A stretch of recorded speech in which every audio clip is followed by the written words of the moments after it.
Hey everyone, my name is Sissy Jones. You might recognize me as Commander Sloan from Destiny 2, and you're listening to Scott Clark in the Gaming Outsider. Have fun! And also, send the hive back to hell. Okay, bye! Welcome to the Gaming Outsider Podcast. This week, Zack, Jacob, and I welcome artist Renaldo Cooper to discuss which aspect of art in video games matters most to us and the community. In news, the Switch 2 hasn't been announced as of this episode, but Nintendo still had a direct with lots of announcements for the first Switch. As for new games discussed, I played a narrative game called Afterlove EP, and Mark stops by to tell us about a couple of cozy games he's been playing, Urban Jungle and Tiny Garden. This is the Gaming Outsider.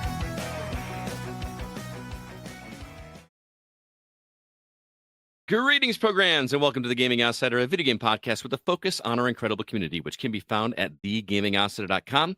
We've also got a community at facebook.com/groups/thegocast, and even a Discord server.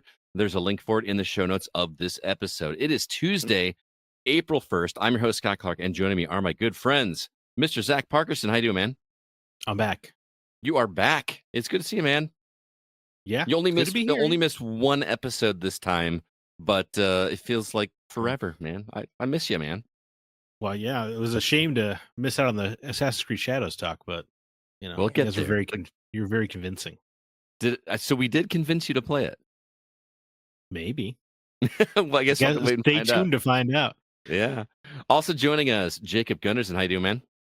For your viewing pleasure, I am here. Well, I appreciate it, man.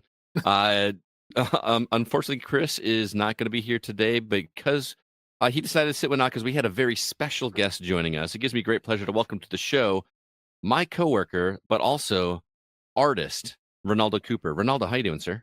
I'm great. Happy to be here. Finally talking some gaming, some art, all the good stuff. I'm with it. Yeah, dude. And I've been talking you up because we don't really get to talk. We get to talk to some people in the industry. And you've actually done some art in the industry. In fact, you've done some art on it, or you have to explain exactly how it works. But in a game that we will probably all recognize. You want to let everybody know what that is? Oh, yeah. So I got subletted to work on Hollow Knight to do some color correction, which was beautiful. And I didn't really know what the game was when they initially gave it to me. I just saw a whole bunch of assets, kind of like the ones floating behind us here.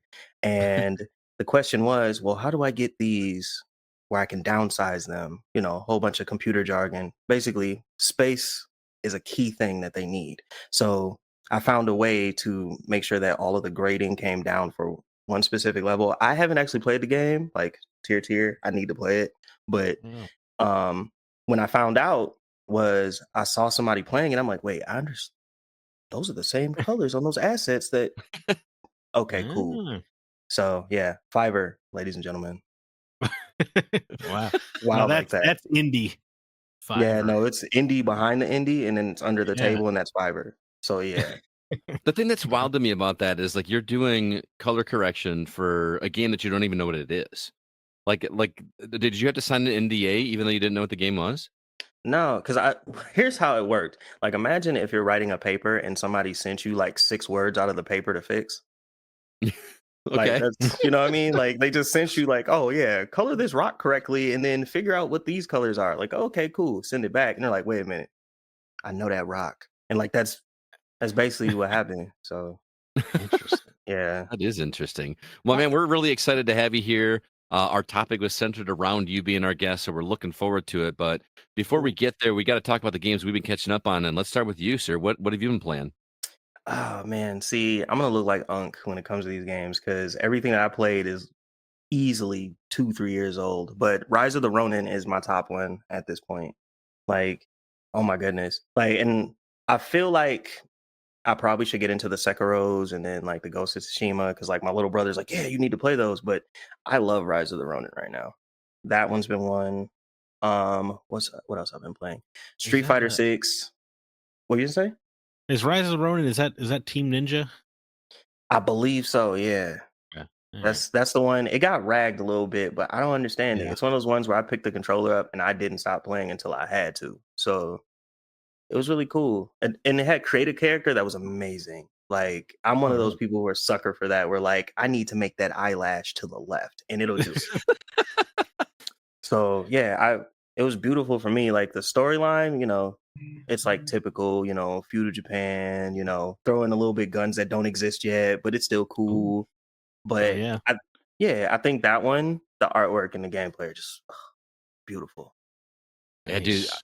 I am not the character creation guy. I think we talked about this Yeah. at school. Like I'm just like hit Y to randomize until it looks cool and I'm fine. Mhm. You made it sound like you're like at 2 weeks before you actually get into the game because you're spending that much time. Oh no, like my character, you would swear it's a real person. Like I'm over here doing the full cosmetic of the nose and the lips, like it's a thing. Cause I don't want to play the game, and I'll even stop the game once I start and then go back and be like, nah, that leg ain't right. Like Yeah. it's yeah, I'm that guy. But yeah, other than Rise of the Ronin, Street Fighter 6, because it's another creative character. So like I'm like, you know what? We're in Oh here. yeah. Create a character time. And then an older one that came out a couple years back, like 4 or 5 years back, Need for Speed Heat. Oh wow, okay. Loved it. Like still love it to this day. I know like that gaming community is like all 5 people, but like it's amazing. Like if you can get that for free or for the low, you won, because I bought that for like the $99 package and it was amazing. No. Every dollar. Got your money's But worth. man, I assume all 5 of those people you find to play with though are dedicated as hell. man, I'm telling you, they know what's up. Like, yeah, there's some guy in like a 55 Mustang just like killing people out here, and Ferrari Enzo, it's over for you. Like yeah, it's really good. But yeah, those are the ones I'm trying to get back in the game, in which I'm glad that Scott brought me in on this, because trying to break back into it, because I was like a hardcore gamer in college, like winning money off of Street Fighter. So trying to Oh, get back okay. there. So you're serious about Street Fighter. I'm so serious about Street Fighter that people would come up and I'm like, you can pick my character. We can go random. Let's see what you about to Whoa. do. And Okay, then it man. gets ugly. So yeah, I'm trying to get back there because it's different now. Like, they change course. systems, but yeah, I'm gonna get to it for sure. Dude, I will not be able to compete against you in Street Fighter. I haven't played Street Fighter since like I haven't played Street Fighter to the point where I was even remotely competitive since like Street Fighter Alpha 2, I think was the last one I got into. Yeah, no, like I was pretty good up until 5, so I guess I wasn't too far off. Yeah. Yeah, but then like, there's a whole bunch of politics. You can't use these characters, like, bruh, Oh, like of course. you gonna take the whooping or not? Like it just all these rules. But yeah, it's a great time, guys. Thanks for having me. Awesome. Anything else you've been catching up on, or Just a lot of game trailers. Yeah. And I don't know which trains to jump on now, because like gaming's different. Like back in the 90s, be like, I like that game. Everyone's like, we're gonna wait till it comes out. Like nowadays, hey, you seen that new Crash game? Crash is murder. Like, bro, like just let me get to the game first. Well, we're also So, drinking from a fire hose. There's like so many games out there; it's hard to keep up. But mhm. you're in luck. I know of a really UHF. great podcast you can listen to and keep up on all the games. Just saying. Oh. I see that. Well, He when it says comes really by, let great me know. podcast. All right, Zach, let's move on to you. What have you been catching up on, man? I know what you've been catching up on, but I'm really excited to hear about it. Well, I guess first, I've been playing Assassin's Creed 2 Ways this past week.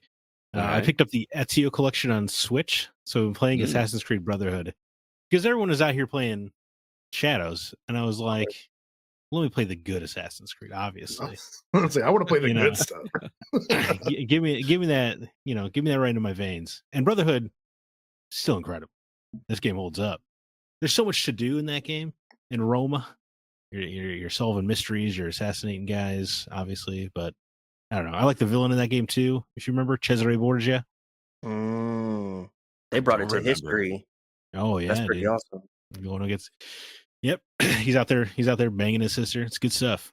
Oh, That's real. my big question though is because I haven't heard of any of these games played on Switch. How's the performance on that platform? So, will they do a funny thing? Because they still say remastered, but if you like read the box, it says remastered gameplay. So the graphics are just the same they were on PS3 or 360. So it runs fine, just fine. Okay. Yeah, but they actually like remaster these games for PS4.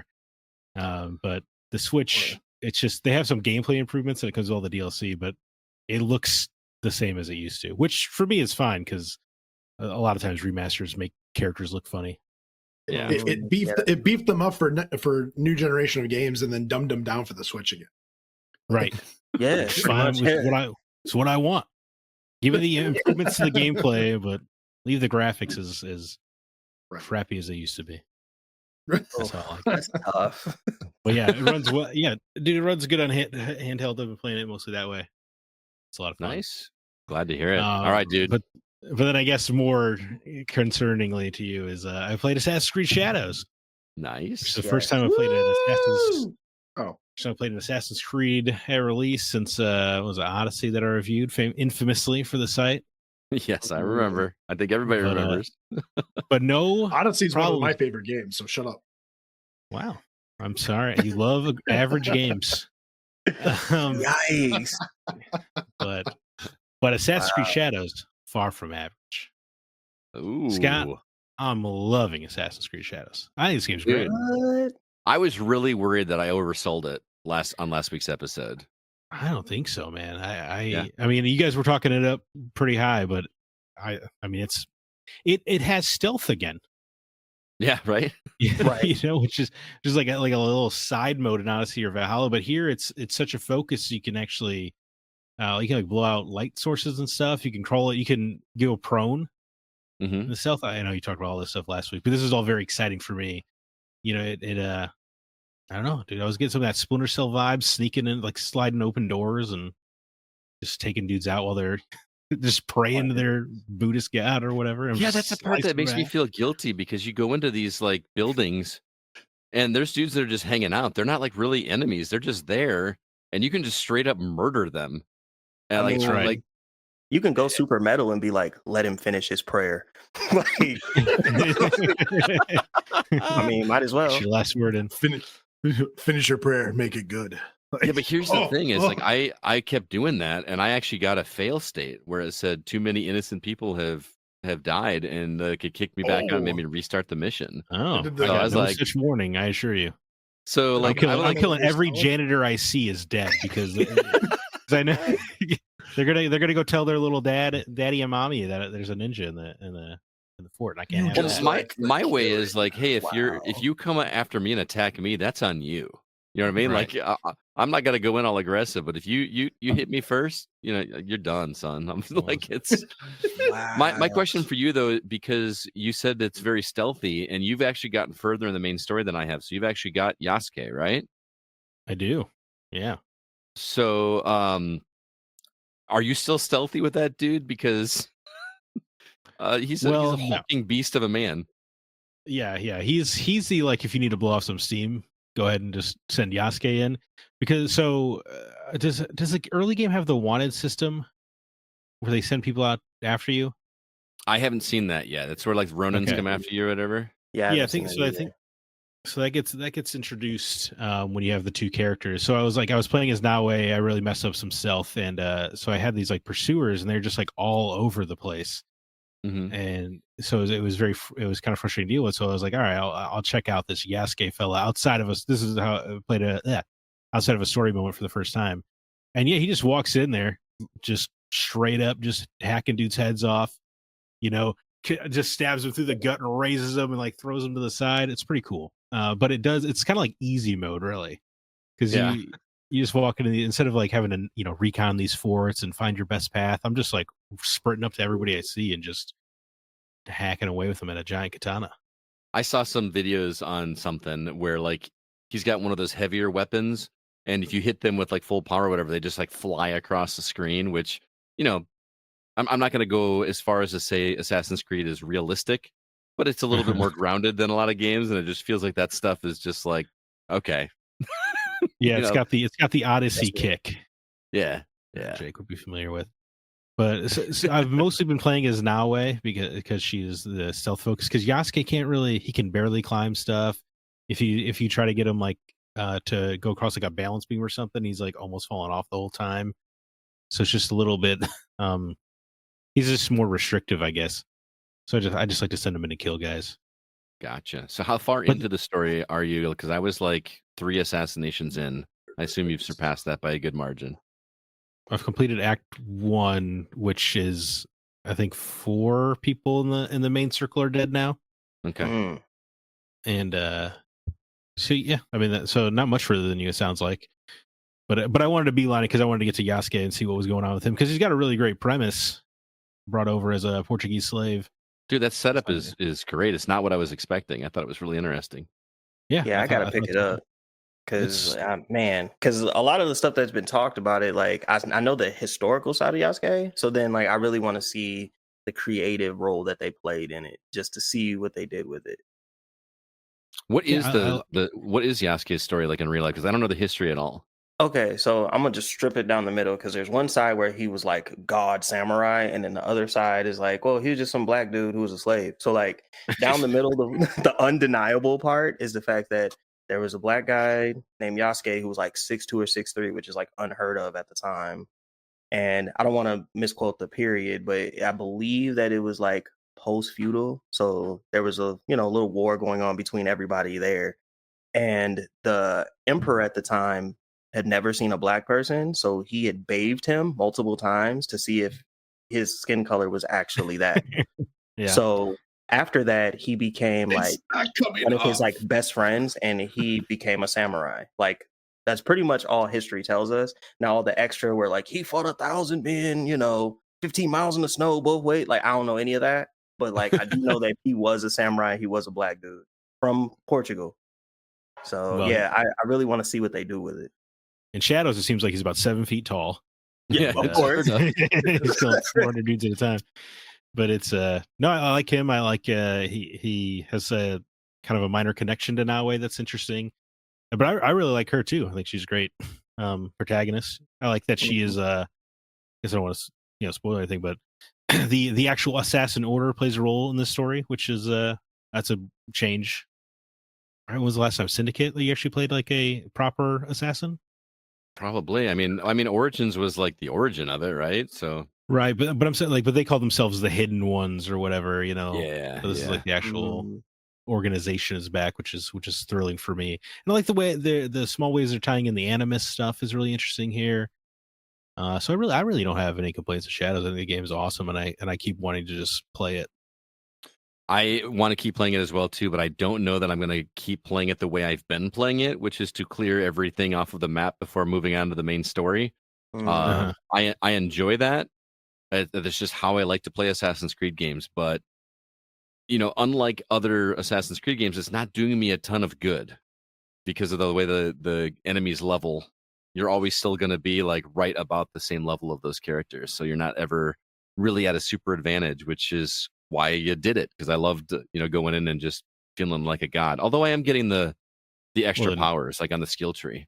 Wait, am I reading this right? Like when you play the game, there's like what do they call it? A creep. Like there's power creep with your opponents now. Mm-hmm.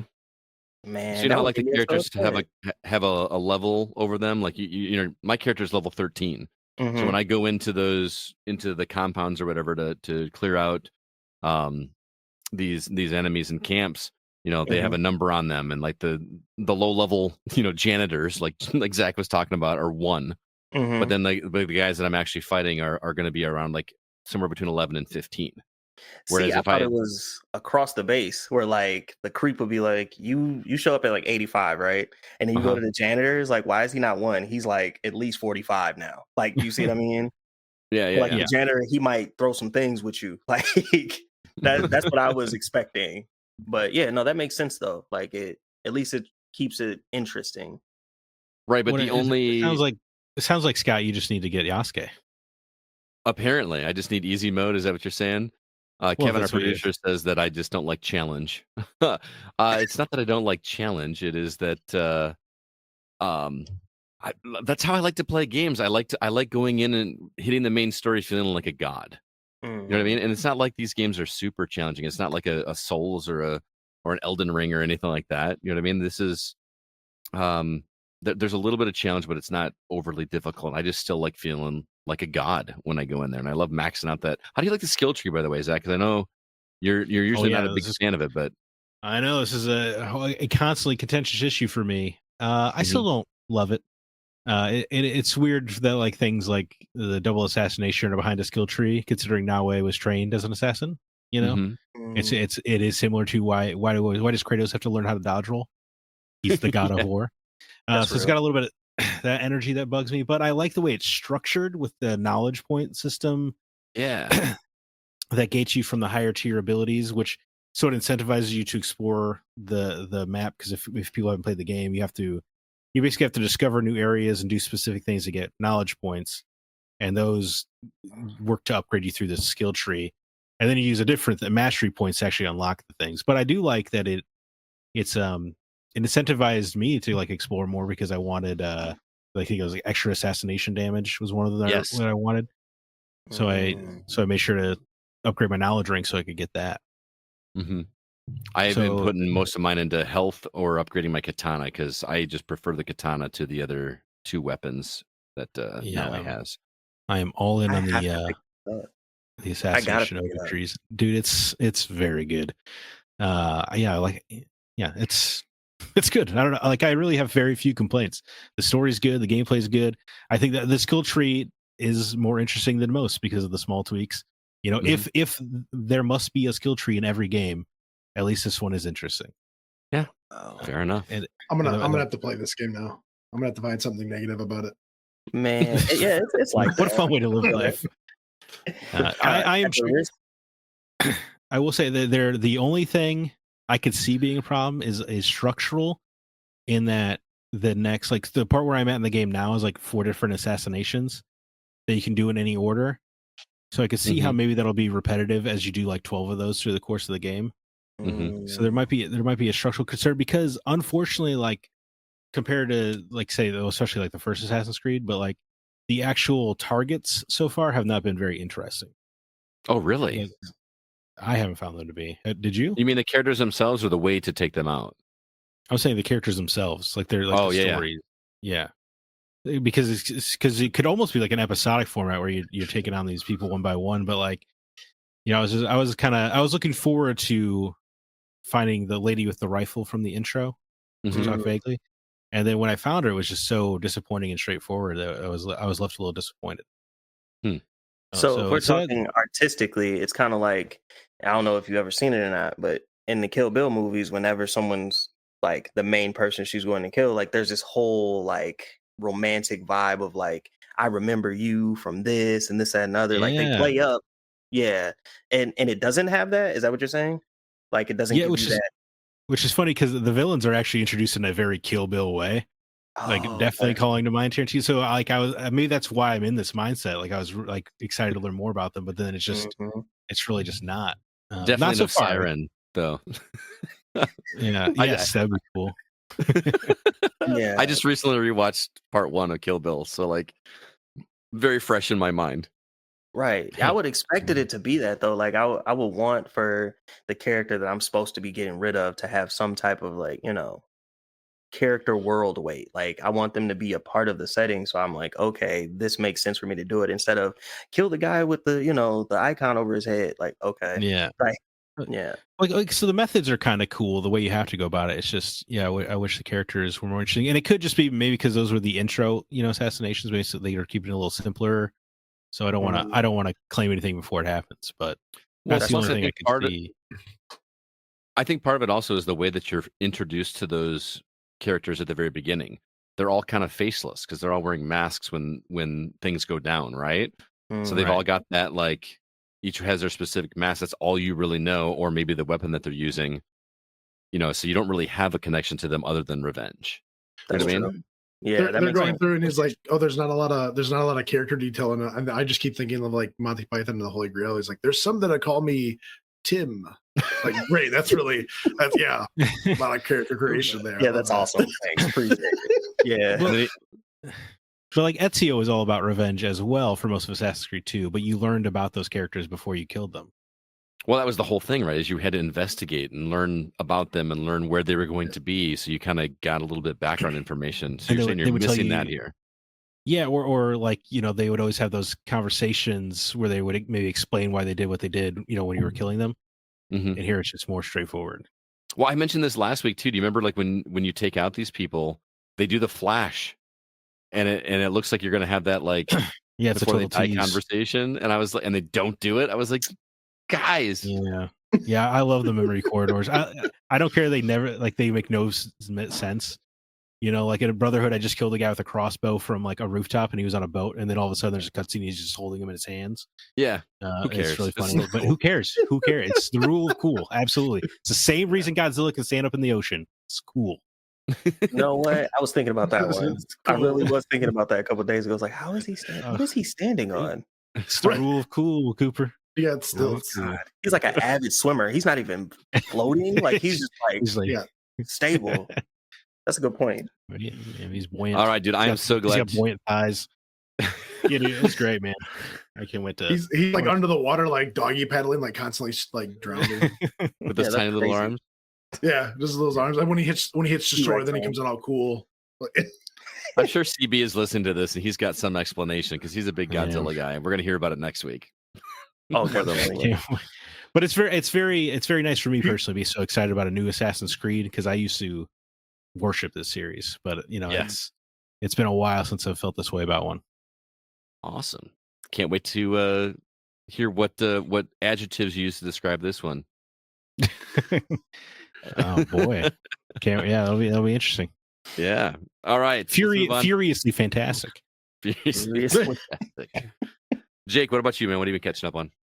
Honestly, there's not a lot that I've been doing personally, but me and my wife got sick of playing the Division 2 again, which makes sense because we got to that point where we were just grinding for exotics, and it's like, well, what do we do now? So we stopped playing it, and I convinced her to pick up Helldivers 2 for me.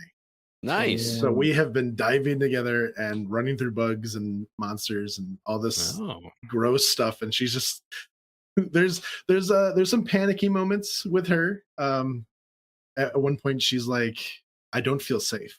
Like we're alone, but I don't feel safe. And I'm like, good. That's you shouldn't. Like you shouldn't feel safe. Like that's the whole point of this game is dangers lurks around every corner, but it's been a lot of fun. She's learning how to, finally get the stratagems down right. So like we'll start getting into a big fight and she'll pull out her little stratagem and then like up, left, right, left, right. No. But it's all good. And then she'll throw it in like the completely wrong spot. But she's not I don't know, gamer sense maybe, but game's a lot of fun, and it does change the dynamic when having multiple players on there, because I only ever played with myself, and I find myself being the same amount of reckless that I was before, but now I'm killing her. Like I'm dropping bombs and murdering my wife in game. So yeah. And there she is. I'm kind of thrown right now because I just went to like take a glimpse at Helldivers 2 just to, refresh my memory that wasn't there already. But like I wanted to see what it was about. I just watched the trailer and it gave me like hard what is the movie? Starship Troopers. Oh yeah. Yeah. Of course. Oh yeah. Oh Yeah, yes. they even did like the 1980s, like, we in. Like it was Yep. crazy. Like, so does it add that same type of humor to the game, or was that just like okay, yeah. In every, it's very, I want to say fascist, but it's very patriotic. And if you're not patriotic enough, they send you to camps For democracy. for democracy. So yeah, it's got a lot of that kind of built-in humor in the game. So there's they a lot of need like a Master Chief looking Uncle Sam going like, we want you to shoot something. Like it's they have a guy like that. I can't remember yeah. his name off the top of my head, but they like in their lore or whatever, they say that he is built out of like bulletproof stuff. Like he is built out of shielding or whatever, because he's like flipped a tank and gotten shot at a bunch of times. Yeah, it's nuts. But they have a character out there that's like supposed to be the brutish, like kill everything kind of guy. Yeah. military Mr. T. Yes. Yeah. Yes. Very much so. Sounds about right. Wow. I'm gonna have to check that out. I got to mention a game that I played this week again. I talked about Breakout Beyond last week, which is like a remake of the Atari classic, but instead of it being up and down, it's left and right. Dude, at And least it's not Balatro. Hey, I'll talk about that. I did play some Balatro, but I wasn't going to bring it up. You brought it up this time, man. No, but I took my Xbox up to Kevin's house this weekend, or not this weekend, but the week before, and played. We decided to try the co-op because this game's got co-op on it. And guys, I kind of dogged on that game a little bit that last time. This game is a blast playing with a person, especially if you had a couple beverages with you and everything. That game is a blast, and it gets nuts. It gets so crazy. Like there's so much based on luck on that, and just explosions happening on the screen. It feels awesome. Some of the later levels, they actually designed the levels to look like famous characters from classic Atari games. I don't know if you guys remember the game Adventure. Yeah. Like the dragons and that thing that look like ducks. Mhm. They had a whole level like that. The bricks were that design of that dragon, which was really cool. They had one that was Yar's Revenge.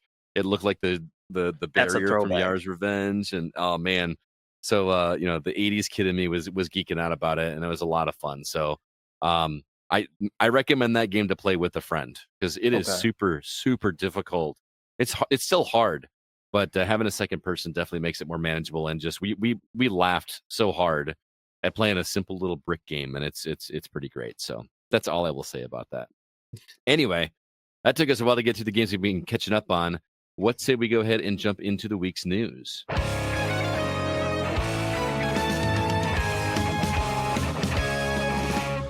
Shout out to our news team. That is Mark Szymanski, Paul, and Sean. They are killing it over on thegamingoutsiders.com. You can read some of those stories. Some games that they covered this week: Syntopia on PC, Reyev, Kingdom of the Distant Shores on PC. That's not coming out until 2026.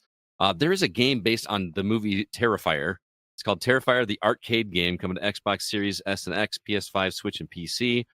Shogun Showdown, coming to Xbox, PlayStation, Switch, and PC. And then an update to Starship Troopers Extermination. Patch 1.3 is available now, and 1.4 is coming later, so you can read about those. Also, Nintendo had a direct this past week. We're about a week behind. We have the recording of this episode at very poorly timed. That came out like the day after we recorded last week, and this is the night before we get all the details about the Switch 2. But lots of things happened about the Switch 1.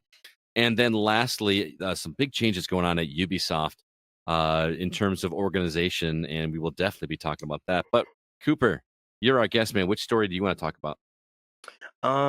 The first one that I looked at was Rave, the Kingdom of Distant Shores. Like, it looks amazing. Mhm. I'm a sucker for the artwork, and I'm not even a PC guy, but like I might actually jump in just so I can be immersed in this world because it looks really good. All right. Yeah, I mean, I got to go back and works, look yeah. at it. It does look good. It's going to be a PC game, and my only way to play PC games are on my Steam Deck, so that's always going to be a big question mark for me. Is it something that I can play on my Steam Mm, Deck or not? Because that's all I got. I'm a Mac guy, so unfortunately or fortunately, depending on how you look at it. So, let's see, Zach, what story would you like to talk about, sir? I mean, let's get into the direct. All right. Plenty of cool games there. Mhm. First of all, I cannot believe Alice is remastering Raidu, The Mystery of the Soulless Army. This is like an obscure PS2 JRPG. that's Mhm. In super what, obscure. dude? I barely even remembered the game. It was so obscure. Yeah, I mean, that's cool. It's nice to see more and more games get preserved and saved. And For you know, sure. Never even heard of it. exactly. And Atlas is bigger than ever right now. On the coming off of Metaphor. So Mhm. this is a perfect time to get their back catalog out there. Yeah, use those IPs, man, because once Yeah. they're gone and somebody else messes it up, they're gonna feel really upset about it. Like, man, we could have did that, which is a lot Right. now. Dude, I mean, and these PS2 games that had such a low print run, they're not cheap to track down. So it's nice Mhm. to make these more playable for people. For sure.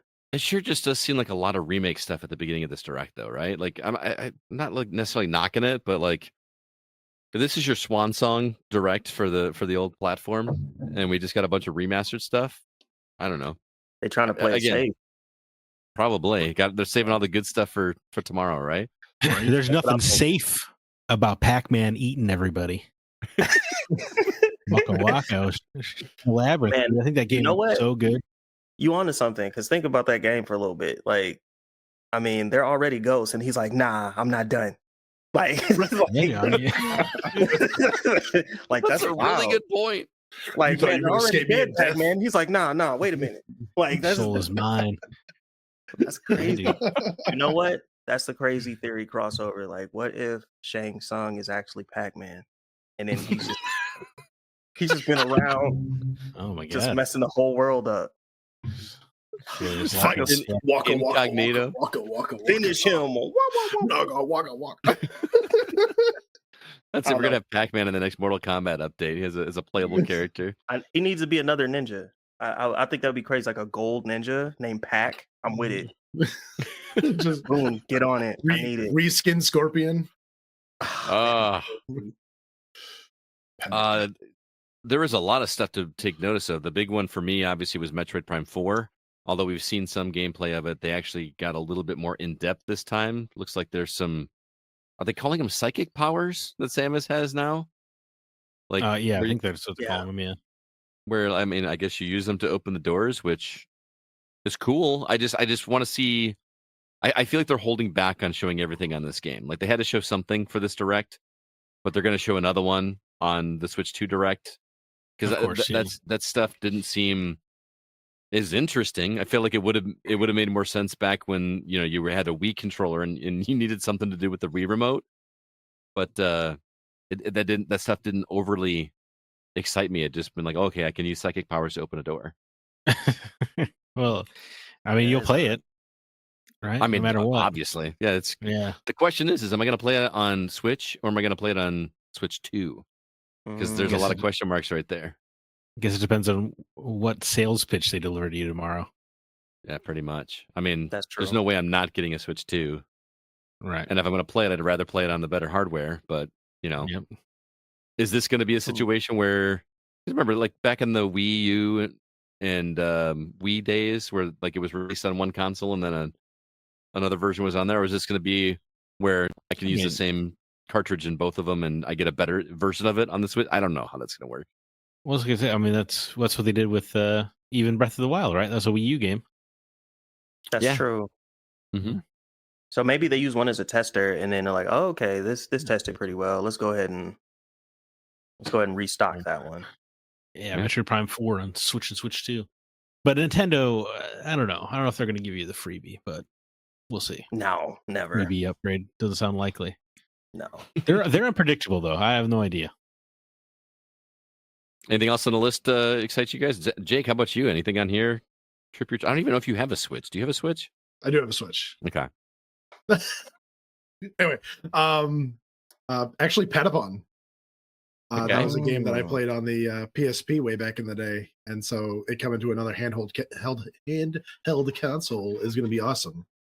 Play that little beat making game while I'm saving up some meat to make more people. Let's go. I gotta try that game again. I think I got it on PlayStation when it was on sale, and I just did not understand what was going on. And I'm a rhythm guy. You'd think that would be you just gotta keep to the beat. Oh yeah. So you make beats and then they give you people meat? It's so the way the Patapon plays is you have a little village of people, and then you have to go out hunting. But the only way that you can hunt is by using, like, you have drums in the game, and then you make beats, and certain beats make them move, make them defend, make them attack, all that kind of stuff. So the entire game, you don't actually move any of the stuff. The whole game is rhythm based, and then whatever creatures that you beat in the level, you get materials from them, you bring them back to your village, and then you can make more people, you can arm your people better and go out and do different things. Think so, Parappa the Rapper, but with a little bit more stuff going on. See, I was thinking not like Weekend at Bernie's plus Parappa the Rapper, and then like a little bit of Monster Hunter. So I'm like, what is this monstrosity of a game? I want to play it now, like just off the top. It could be a little bit of Monster Hunter. I don't know how much of Monster Hunter, but there's definitely dragons and stuff in there that you have to fight, and equipping your little characters with swords and bows and armor and stuff. So and you like it's a fun little game. Violence. Yeah. I was gonna say it's very catchy. Okay. I will give it that. Pata, yeah. It's good stuff. Especially when you get the god drum. Don do don do don. Yeah, it hits. Let's go. I need that in my life. I got to get that.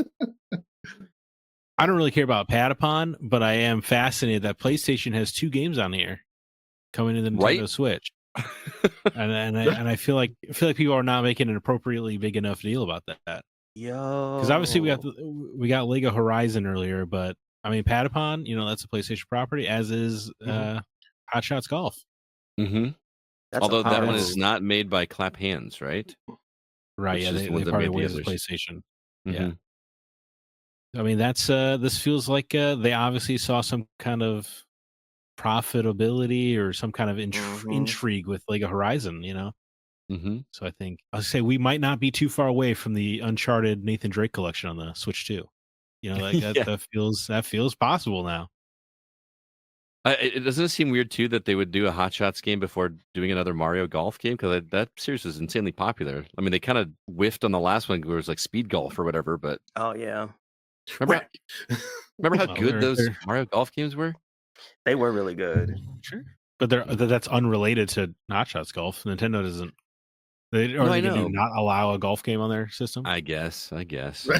Mm, yeah. What else here? The Gradius Origins collection. I love the Gradius games back when I was a kid. I probably won't pick it up, but I like that it exists. Back in my day. You just looked at it and was like, neat, and kept moving. Yeah, pretty much. I'll get it when it's cool. $5 on sale at Black Friday or something like that. But That's fair. Yeah. I did think a Disney Villains Curse Cafe was a shameless ripoff of an indie game. Like that's just coffee talk with Disney villains. Dude, it's unbelievable. I was like, I won't unsee it now. That's real. Dude, I can't believe it. Disney really need to rip off coffee talk. I mean, come on. I don't know. They want the money though. They're gonna own everything. Did you see like that theory list of like Disney like taking over everything, and then it's gonna be like the Disney Wars, where like people are wanting to run to Mars. Like it really took it there. Like it was crazy. Like it was definitely wild. But yeah, their IP game is nasty. Like I don't want any parts of competing with Disney when it comes to that, because they're gonna be like, oh, how much is that? Yeah, we need another one of those. We'll just buy you. I want somebody to explain this to me because I'm not understanding the virtual game card thing. So this is supposed to be where, like, if you buy a game digitally, you're supposed to be able to share it with a friend, and they can play that game for like 2 weeks. Like I don't know, almost as like a demo or something like that. But you got to be like, is it within the family or I could not wrap my head around how this worked. Zach, did you get it? Yeah, I felt like they explained it fairly well. It's just like handing. That's why they named it a virtual game card. I thought was to make it easier, but I guess not easy enough for you. But you can you can lend it to your people like you would hand Jake your copy of Mario Odyssey. You can instead, if you bought it digitally, you can just put your Switch next to his and just give him your copy for 2 weeks or whatever. But I already have a copy of Mario Odyssey. Yeah, there's someone in the comments explaining how it works, and it makes sense. Yeah, Paul says it only works with your family plan first off. So like you have to be in a family, like, which we have a family plan going like here with the GoCast, so we're fine. And then Paul goes on to say that you have to be local to share it, but both need to be hooked up to the internet.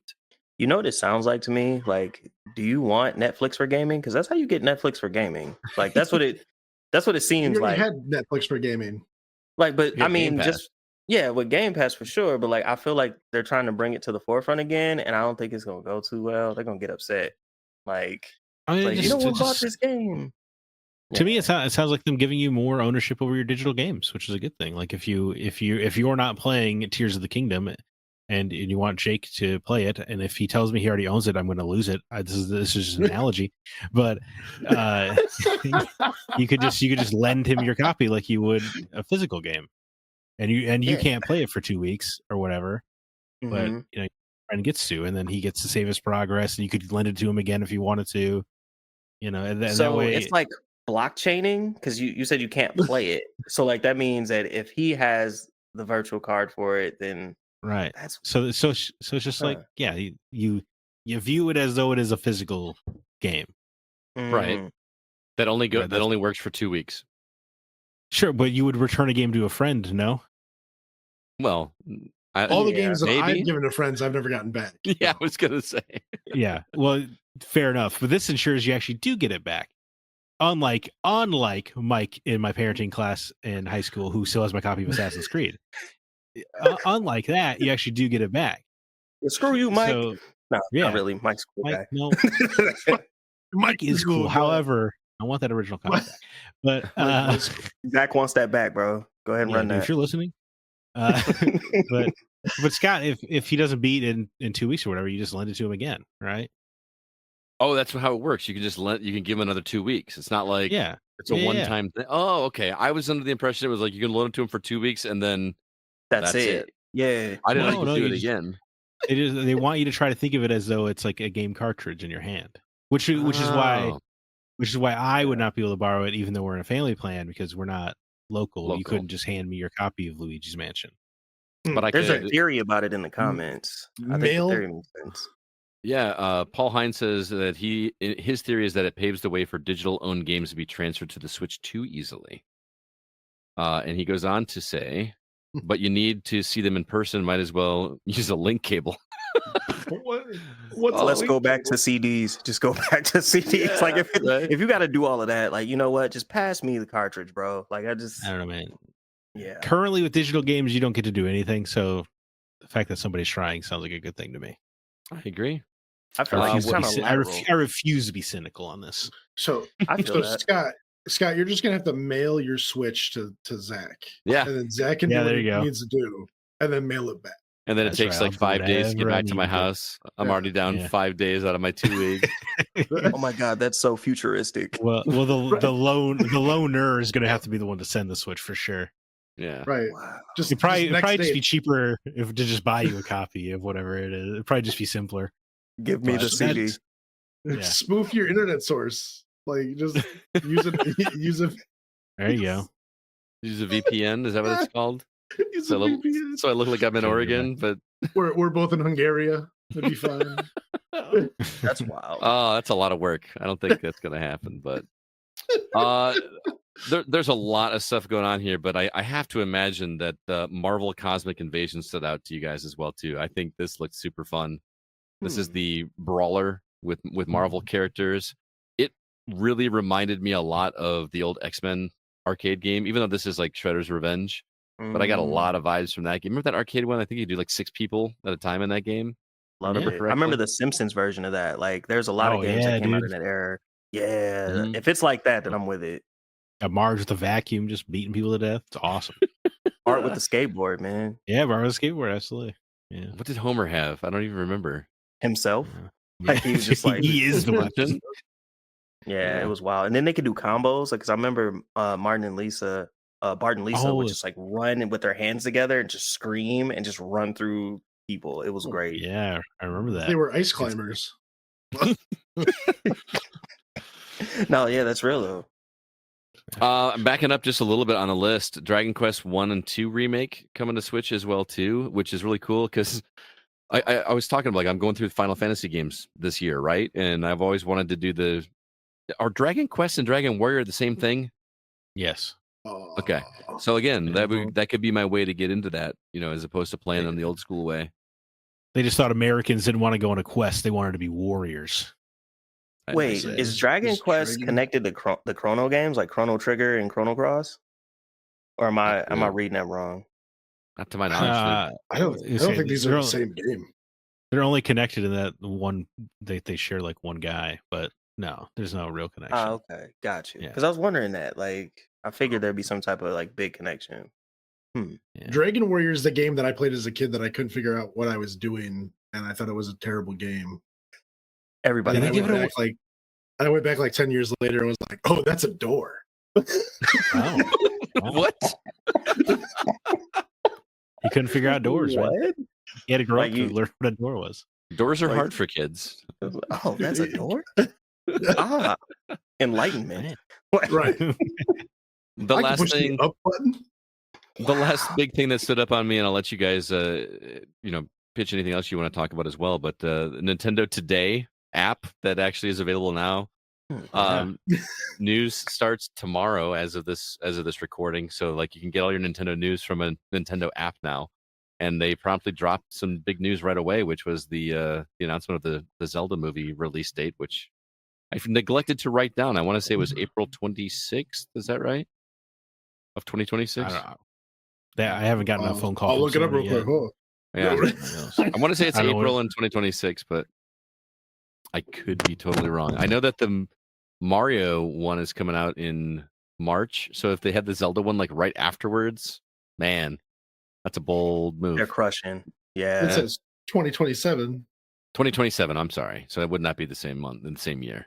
I kind of want to see him do it. Like, I mean, March, and then March what? It says it's suspected March 26, 2027. Okay, so I had it totally wrong. Yeah. Okay. Well, I want them to crush it. I think so too, dude. I think it's got potential. I'm not opposed to the live action direction either. Yeah, I feel like they could do really well with it. Like a lot of the Middle Earth movies that we've seen, or even if they go like the full cartoon route, they could actually pull that one off. Like, I think that was the only problem. This is the same producer that brought us hits like the Venom trilogy and Kraven the Hunter. So let's hope he's having an off day. It makes a really good movie by accident. Man, yeah, that killed my soul a little bit. Wow. Now, in his defense, he was also the producer for Sam Raimi's Spider-Man trilogy, which were obviously great.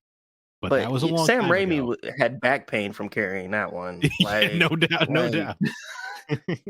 I don't know if the understudy could do it for us. I don't know. Fingers crossed. Anything else that you guys want to mention about the direct before we move on? I just want the Zelda movie just to be a speedrun like terminal montage, and you just watch Zelda like wake up and like fly across the map, kill Ganon, and just leave. I would like to see him go like full crank. Like think of like Majora's Mask, where like he only has so much time and the movie's in real time. So like you have 1 hour to do all of this. I think that would be dope. Yeah, I'd watch it. I think that'd be a good one. I want to see Link get treated like Guts from Berserk. Just have the worst life. Yo, I'm there for a rated R Zelda movie. Like, let's do it. That'd be crazy. Give him a real incentive to kill Ganondorf for once, you know? Yeah, he just destroyed all of his people. Like, you know, just man, that would be great. And then he's like, you know what? It's whatever. I'm running it. Yeah, I like it. I need that. Right. We did have a request from Paul from my news team. He wanted us each to give one quick prediction for tomorrow's announcement. Because by the time everybody hears this that's not watching this live, the Nintendo Switch 2 news is going to be out. But he wants us to each make one prediction about the Switch 2. And I'm going to go ahead and start and say Mario Paint is a launch title for the Switch 2. Either the the old one or a new version of Mario Paint, because the Joy-Cons are supposed to work like mice or a mouse. So Mario Paint's going to be announced tomorrow morning. What do you guys? How about you, Jake? Oh, I have no idea. All right, Zach. I feel like you're not gonna let the man come up with a fake guess, or all right. We will finally get the Wind Waker and Twilight Princess HD remaster port that we want, but it will only be on the Switch 2. I can see that. I like it. That makes sense. Cooper? You know what? I'm going to jump out the window and I'm going to think a little more aesthetically. I think they're going to put out a clear one. Oh, that'd be cool. Dude, like the purpley clear one. Like I think that like I would buy it just to have it if they did that. Yeah. If they did that one, yeah. So I know it's like far-fetched, but if they did that, chef's kiss. Okay. Chef's kiss. Jake, did you come up with one? No. Okay. The Joy-Cons are going to be magnetic. Well. Oh my god! What a shocker! Whoa, that is bold. I bet they're going to call it the Switch 2 and not the Super Switch. Yeah, and it's going to be dude. They missed an opportunity, dude. Okay, so I hope that one of the I don't know when it's going to come out, but like I hope one is like classically colored. I hope one is colored like the NES. Oh, okay, like the gray and the black. Yeah, red buttons. telling with the you, red stripes. Oh, that'd be beautiful. Yeah, that would be awesome. hit the nostalgia. Yeah. Mhm. Good. They're gonna do a full big budget remake of Jet Force Gemini coming at you on the Switch too. All right, I last would- news story we're going to talk about really quick is going to be this Ubisoft deal. This is interesting, and I actually heard about this from Zack first. But Ubisoft created a new subsidiary to focus solely on 3 of its franchises. Those 3 franchises being Assassin's Creed, Far Cry, and Rainbow Six. Tencent is investing $1.25 billion to have a minority stake in the new subsidiary. It's around 25%.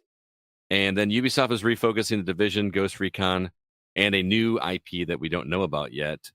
There is no word yet on what this means for potential layoffs, but we kind of, unfortunately, just kind of assume that something like that's going to happen. And here's the official statement from Ubisoft. Quote, "This new subsidiary will focus on building game ecosystems designed to become truly evergreen and multi-platform. Backed by greater investment and boosted creative capacities, it will drive further increases in quality of narrative solo experiences, expand multiplayer offerings with increased frequency of content release, introduce free-to-play touchpoints, and integrate more social features." Unquote. I don't know how to interpret this, but this just feels like, I know Ubisoft has been in a lot of trouble. They've had a lot of negative press. There's been a lot of questions about if somebody's going to buy them. I think we all kind of had a collective groan when that wound up being Tencent, unfortunately. But just what an odd approach. Like if you're working for one of these non-Assassin's Creed, non-Far Cry, non-Rainbow Six teams, you just feel like super slighted right now. Yeah, You probably I'd be upset. I would be looking around and seeing how likely it is that I'm getting laid off compared to the guy next to me, because Right. they're happening if you work at those studios. And it's happening at studios all around the world. Like whatever studios were sure. working on these games are staying there, but now they're owned by the subsidiary that's going to be owned by Tencent. Mm-hmm.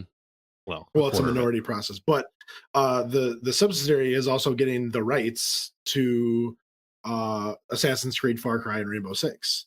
For Ubisoft, then is going to get some royalties from it for every game that they sell. So it sounds like they're dumping off these 3 titles, these 3 franchises onto this other one, and then they're just going to take a little kickback every so often and hope it becomes something. Like they don't want to deal with those titles anymore. I'm so sad because I know I'm not gonna get the Prince of Persia that I know they could have made. I was just waiting on it. I'm one of them fan people. Like, yo, if y'all could just take us back to the good old days. I mean, like, you're preaching the choir to me, man. man. Right? Like once I saw that sale, I was like, yeah, we're not getting that. That's And I sad. didn't even no mention of Splinter Cell either. Like, what's up with that property? Right. Like it. What did the link? There was a quote in there that is weird in that story. Oh my god. Ubisoft said it also includes any new games in those places under development currently or that are made in the future, along with all back catalog titles for those teams. So any teams that are going to be under this new subsidiary are also, those places are going to also have everything else that those teams worked on. Yeah, we got a comment about that as well. Because man, like I hope it doesn't do that.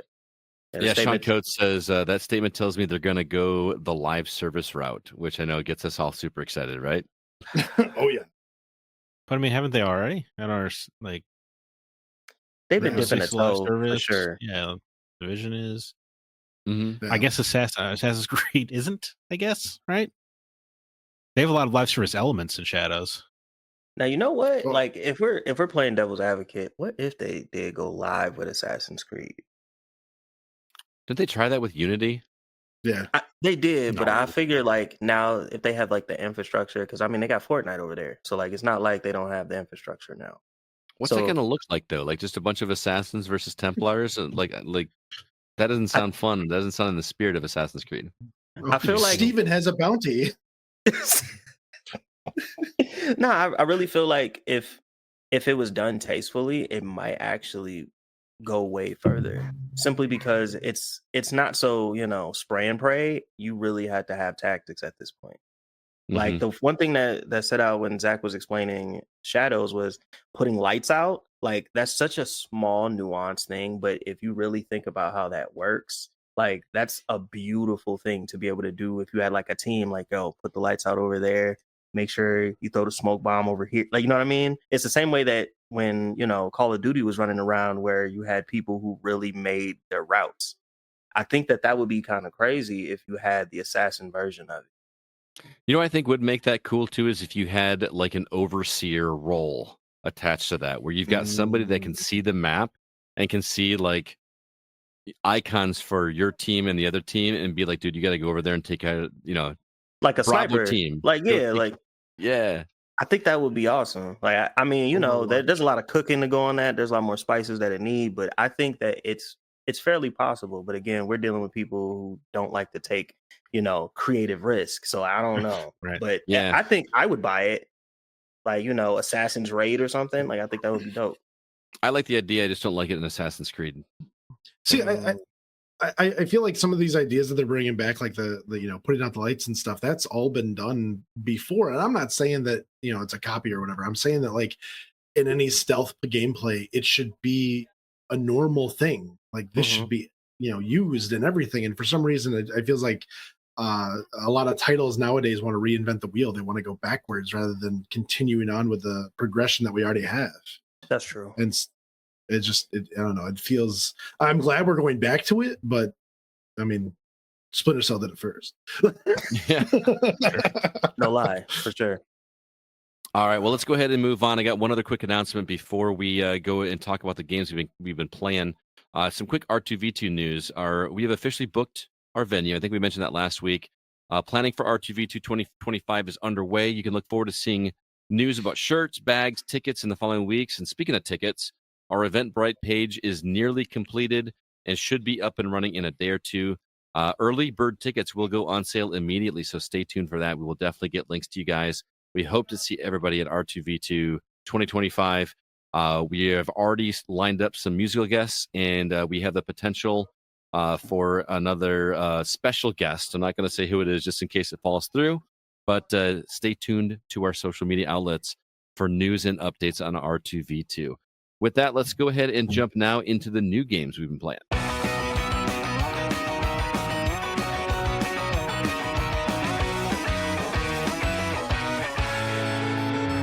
Zach, tell us what's coming out that people can purchase in the next week or so. Sure thing. We got a little crafting game, My Little Universe, comes to PS5, PS4, and Xbox Series consoles April 4th. South of Midnight, the new first-party Xbox action game, coming to Xbox Series consoles and PC April 8th. Locomoto makes its way to PC April 8th. You can be little furry guys building some trains. Burden of Command is a game that's been in development for like 7 or 8 years, looking to take a harrowing look at war. That comes to PC on April 8th. Commandos Origin is the newest entry in the long-running Commandos franchise. That comes to PS5, PS4, Xbox Series consoles, Xbox One, and PC April 9th. Blueprints makes its way to PS5, Xbox Series consoles, and PC April 10th. The Talos Principle Reawakened, which is a remaster of the game from like 10 years ago. Mm-hmm. Needs a remaster already. Coming to PS5, Xbox Series consoles, and PC April 10th. We got Steel Seed, a little stealth sci-fi game coming to PS5, Xbox Series consoles, and PC April 10th. Promise Mascot Agency is an utterly bizarre-looking game where you Yes, it is. play characters driving around Japanese mascots. That's coming to all consoles April 10th. And then Pilo and the Hollow Book, which is a adorable looking game, coming to all consoles April 10th. Scott, what about you from this list? Which one are you looking forward to playing? South of Midnight. I cannot wait for that game. I'm so intrigued by what that is, and I can't wait. It just looks like the voice acting and everything is just stellar in that game.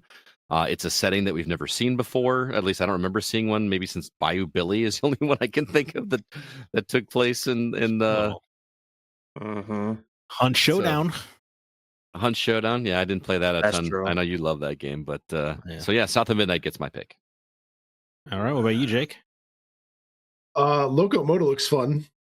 It reminds me of Animal Crossing with trains. It just kind of have that energy going on. Yeah, because you're like serving passengers and stuff. Yeah, it's I don't know. Interesting experience. I'm a chores guy. Oh, there you go. Would your wife agree with that assessment? Oh, She would not. No, not once. Never. All right, just checking in. What about you, Cooper? What game on this list looks exciting? Or most exciting, rather. South of Midnight looks good, but you know what? When we got down to it and I saw the mascot one, Promise Mascot, I kind of want to play it. Just because it's just so different, so kooky. Like it gives me just from hearing about it, it gives me Crazy Taxi vibes. Just like definitely some Crazy Taxi energy.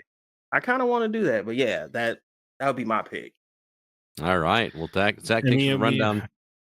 Sure, I was gonna say I'm with Scott, South of Midnight. I don't know why I guess you didn't want my. No, you didn't want mine. It's fine. At least it wasn't me. I see where I stand. South of Midnight looks great. All right, I thought you were agreeing with me. I apologize. Excited for that one for it feels like a long time now, but anyway. Yeah, the problem is that just there's so much I want to play right now, and then another one on top of that, and then what's the other one that comes out the week after? The 33 Expedition 33. Claire, that's April 24th, but Expedition 33. Claire Obscure Expedition 33. That looks phenomenal. Yeah, it looks. And I hear nothing but awesome things about that one. So it's just going to be a rough month for me. I have the best blessing / curse on South of Midnight, and that my wife wants me to play it with her. There's a blessing, which means I might be able to squeeze in some more hours, but a curse because it might mean it goes slower. Right, you got to. You can't play it without her watching. Right. Yeah. Well, I think she wants to try this one because she's really into witchcraft. Gotcha. So that would be good. Yeah, this should be cool. All right. I don't know. The game looks phenomenal. Sorry for cutting you off earlier, Zach. Thank you. No, I just don't care. You don't care about me. That's fine. No, just tell me how it is. No, it's not what it is at all. Here. Moving on to the games, the newer games we've been playing. Just one, and just as a reminder, everybody, all the games you hear about in this section, there are links for them in the show notes. If you'd like to check out the trailer and see what we're talking about, you can find those links there. Yeah, but Sky, you've been playing. Speaking of Coffee Talk, coming up earlier, you've been playing Afterlove EP, which is the final game from the Coffee Talk creator. Kind of, I guess it was a game he was working on when he died, and now it is finished. From people close to him. I did not know that history behind it, man. That's wild. Yeah. So this is kind of his from the grave final game. Wow. So that actually makes this game even more important for me. But to be no clear, pressure, but I hope it's good. Yeah, man. To be clear, Alyssa is reviewing this game for us, but they threw another the PR rep, Double Jump Communications, actually sent me another code so that I could check it out as well. And I started playing it. And I mean, traditionally, this is not my style of game. This is very much a, what do you call it, visual novel, where, it's mostly dialogue and picking dialogue choices and things like that. But man, it's not a game that is, quote unquote, fun to play. But I am interested in this story. And they do a narrative twist right at the beginning that really hooked me in, and I had a hard time putting it down last night. So the story is about this band.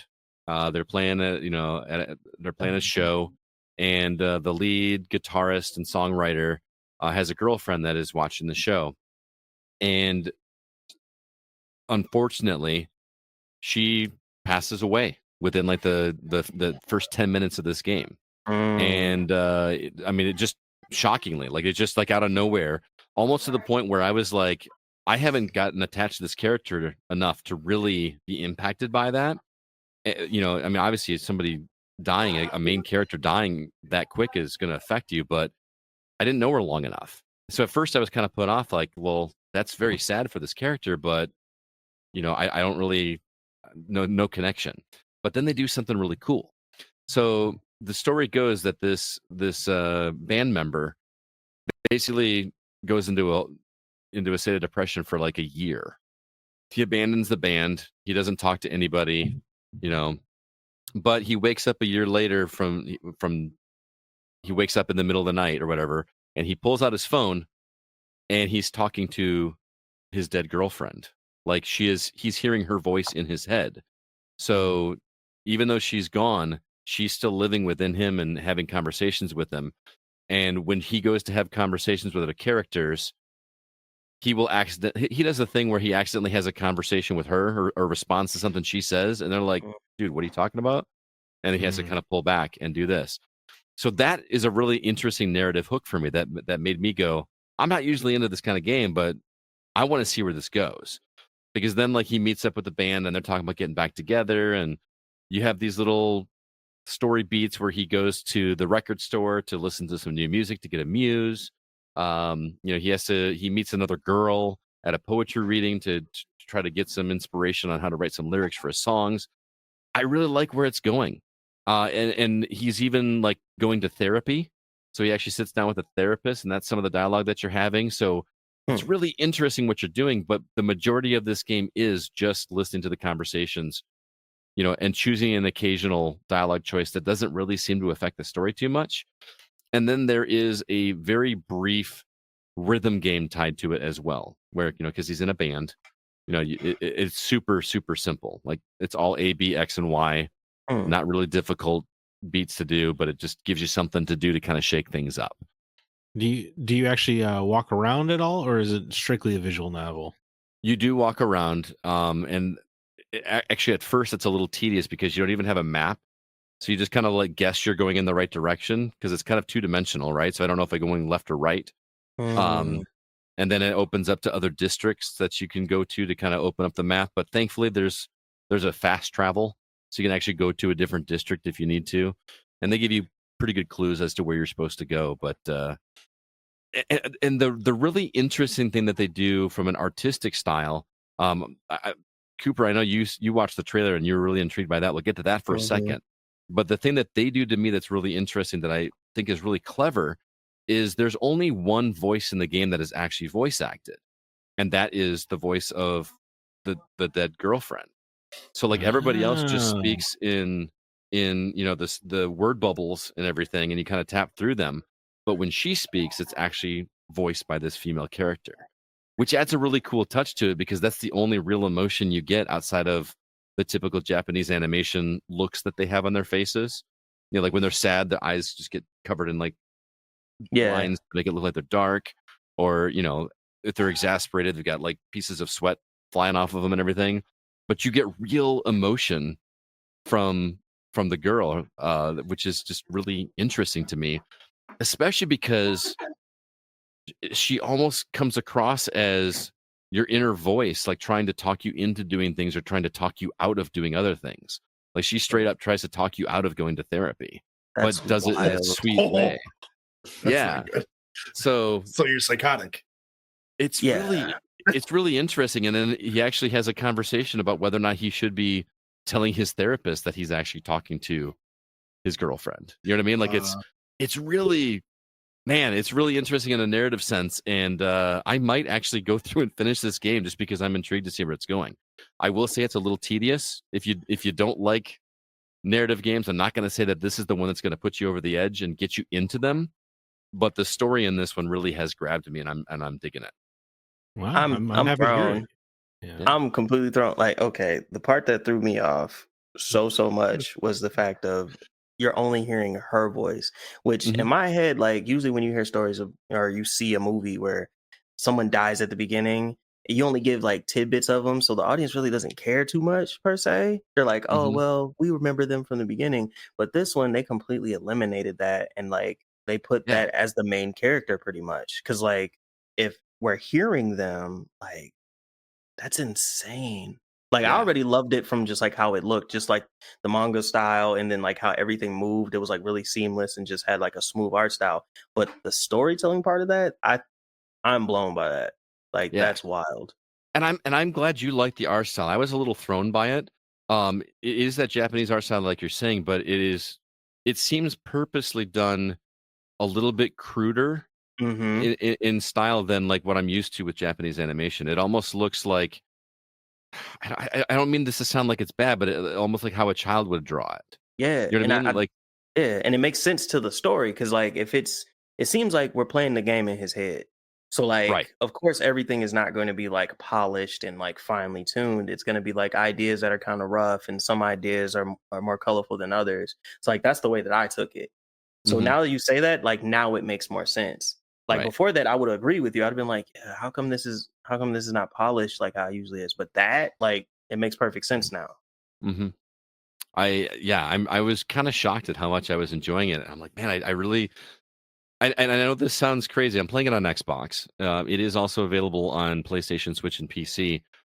Part of me really wishes that this were on my phone, so that I could just, because it's Right. so much dialogue, and I could just read it on my phone and like have this that be the thing I'm doing, before going to bed, instead of watching a movie or something. I think you're Um, right. Yeah.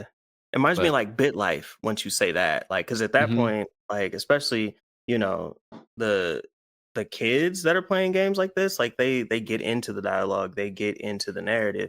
And for it to be like a narrative heavy, like interactive space, that would be beautiful if they just mhm. threw it mobile.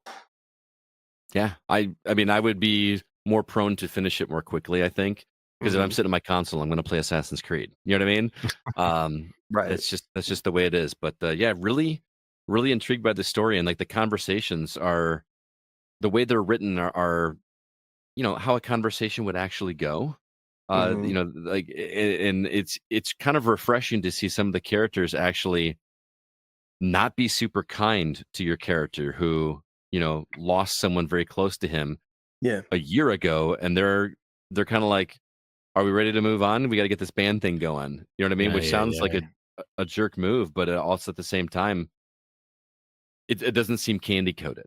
So Right. I'm really appreciating that. So It seems After very Love, human. yeah, yeah. After Love EP. Oh, the last thing I will say too is that even though you don't have that connection to the character from the beginning as much as you would like, um, you kind of still go through and discover that. So when the characters are talking, Hmm. they're like reminiscing about, hey, remember that time this happened with her? And she's there hearing all of this. And then she Wow. throws in a little quip every once in a while, which kind of throws it off. So, yeah, if you've ever wanted to try one of these, But she's not there. well, that's kind of the Like question that's she, happening now. like he's nuts. This kid's nuts. Well, Is and he though? that's the question Right. he's asking himself: is he crazy, or is he actually, Ouija. yeah, or is there something going on? Because he like Nor, normal people don't talk themselves out of therapy. Like, well, he But goes. your ghost girlfriend might. I don't know. Right. Like, Exactly. she wants Like, more. I She wants more mean, time. right. I'm really intrigued to see what happens, because it seems very clear that this new girl that he's talking to, like his buddies, like set that meeting up because they wanted him to move on and find somebody else, and the old girlfriend hasn't responded to that whole thing at all yet, and I'm waiting for to mm, see what's going to happen. Does it get super dark? I would really love to see where that goes. you So know, I'm gonna Chill. call it. I'm gonna call it early. I'm gonna go the M Night route and say that he's the one who died, and we're just going through like his life flashing before him, and this is like, ah, yeah, Mm. this is the nightmare fuel that happened, and then yeah, I like it, man. I'll have to report back and let you know how that goes. So for sure. again, that game is After Love EP. It's developed by Zach. You may have to help me with this one. Pixelnesia. Am I pronouncing that right? Yeah. God, good as guess as any. It's All something. right. Yeah. And it's published by Fellow Traveler Games. Collusion? It's $19.99 on all those platforms. All right, very quickly before we move on to our topic, got a couple other reviews. I talked to Mark about some games he's been playing. We're going to play those for you guys right now. Mark Szymanski, how you doing, sir? I'm doing good, Scott. How are you today? I'm doing all right. For those that don't know Mark, he's more of a behind-the-scenes guy with the Gaming Outsider. He is heading up our news division. He and Sean and Paul are just killing it over there, putting news articles up on the website. So thank you for all your hard work, man. Really do appreciate it. Oh, no problem. It's a lot of fun. I like it, and it's given me a ton of information about games that I didn't know I wanted to play until I see these news articles. Yeah, dude, it's really funny reading your articles because we like, this is just like a little inside baseball for everybody. But like, we always put something at the bottom that says my thoughts, and every single game that you put out there, you're like, I want to play this one. This one's on my list. I got to play this one. Yeah. So, and aren't you reviewing like 15 games for us right now or something? It's just insane. It's well, 2 down, 2 to go, and thankfully the dates of release on some of these games have been very nice to me. So it Yeah. helps that I can spread them out. There And you these go. 2 that we're about to talk about today didn't take very long. But they were I can imagine, dude. And I'm actually genuinely surprised. You actually requested to review these 2 games. which are both games that are, I'm not going to say not in my wheelhouse because I've never played them, but these are falling under the category that we have kind of called cozy games. Mm-hmm. And it's like a newer term, I guess, but, breezy, not a whole lot of stress, just very relaxing. Let's start talking about them. The first one is Urban Jungle. Mm-hmm. Urban Jungle, what platform are you playing that on? This is on Steam. Okay, it's playing on Steam, and it comes from developer Killik Games. I don't know if I'm Yes. pronouncing that, or Kylik, Kylyk. Tomato. Published by Assemble Entertainment. It was provided to us by PR Hound. Tell me about Urban Jungle, man, because I'm being totally direct with you. I am not the guy that likes to decorate houses in games and put up art and plants and everything, but you've had some very positive things to say about this game, so tell us about it. Well, I will tell you right now that if those type of games are not for you, then this game is really not for you.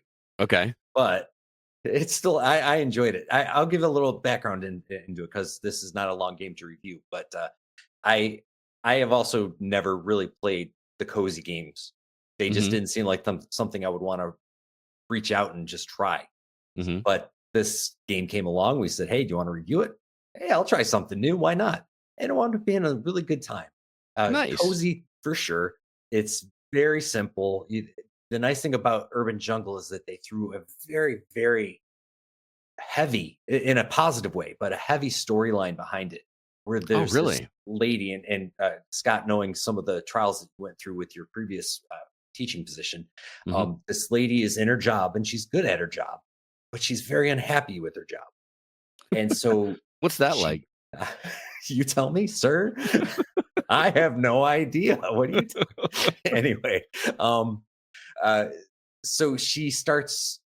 I don't know if she's daydreaming or if she just, because she knows now what she wished she would have known then, she goes back in time and makes different decisions that lead her down a different path, to a life of happiness and fulfillment. And that alone made you want to just keep going. And even though, let's be honest, the amount of plants they wanted you to put in her apartments and in her houses was overwhelming and messy. There was really no, for me anyway, I'm not adept at playing these games like that just yet. But for me, it was terribly messy, so cluttered. There were plants everywhere. It didn't make sense, some of the places I put them, because part of the game, you need to satisfy the plants. They have to be near light or not near light, or near humidity or not near humidity. Those are the most simple terms. And so there's only so much space that's near humid and light. And at some point, you're just putting plants in the middle of the floor just because they're still within the circle of humidity. That would drive my low-level OCD up the wall. Oh, yes. And I feel like we should give everybody kind of paint them a picture of what this looks like. It's like an isometric view of a house where like two of the walls are gone, which I feel like we've seen in other games before. Oh, yes. But you're kind of placing things, and it's called Urban Jungle because it's a focus on plants. Is that majority of what you're doing? You're not, putting tables and wall art and pianos and stuff like that? You have, you can move around some of the minor aspects of the places that you live in, some of the minor decorations. You can't move your bed. You can't move the art off the wall. But you can move some of the things around. One of the early levels, you have a roommate, you're in college, and she's left all of her stuff on your side of the room, and you have to take her books and put them back where they belong. And so there is some basic cleaning up or decorating that you're doing, but the bulk of the game, where most of your achievements come from, is through these plants and just thriving through these plants, and then the fulfillment that you get because the plants connect you to your family back in Japan. You have moved away from Japan, and now you're in America, and this is kind of like your connection to your past, your grandmother, your mom, who are still back in Japan. Gotcha. And then your life continues. You have a roommate, you're making friends, you're meeting a new husband because your character is female. And then there's children involved. I'm kind of spoiling it, but that's not spoiling to me. That is me saying, this is why you want to play this game. Gotcha. It is such a touching story that you're just playing along. And the plants and the decorating is not an afterthought, but it's just a driver to make you see what life is truly about. Get out there and do something that makes you happy.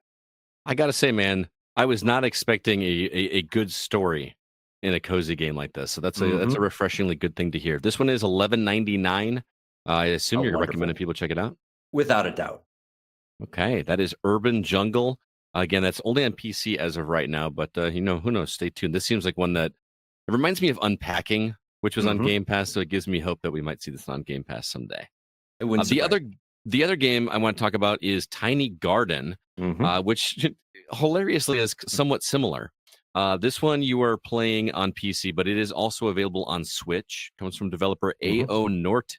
Norte? I said Norte, but yeah. Norte. Published by Super Rare Originals and was provided to us by Dead Good Media. So talk to me about Tiny Garden, because I got to see a preview of this one at a press event online, and I thought it looked pretty interesting. It reminded me of a certain toy line from the 1980s, and I want to know if it reminded you of that as well.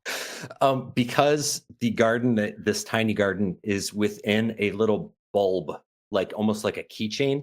Yeah. It had Tamagotchi Polly Pocket written all over it. Polly Pocket is the one I was thinking of. I mean, I didn't have a Polly Pocket, but Saturday morning cartoons, there was Polly Pocket cartoons on all the time, which was like a little shell that you open up, and Polly Pocket has her little world in there, and that's what it looks like in this trailer.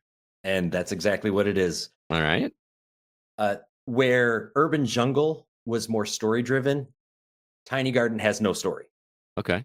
And you are there, you are planting things.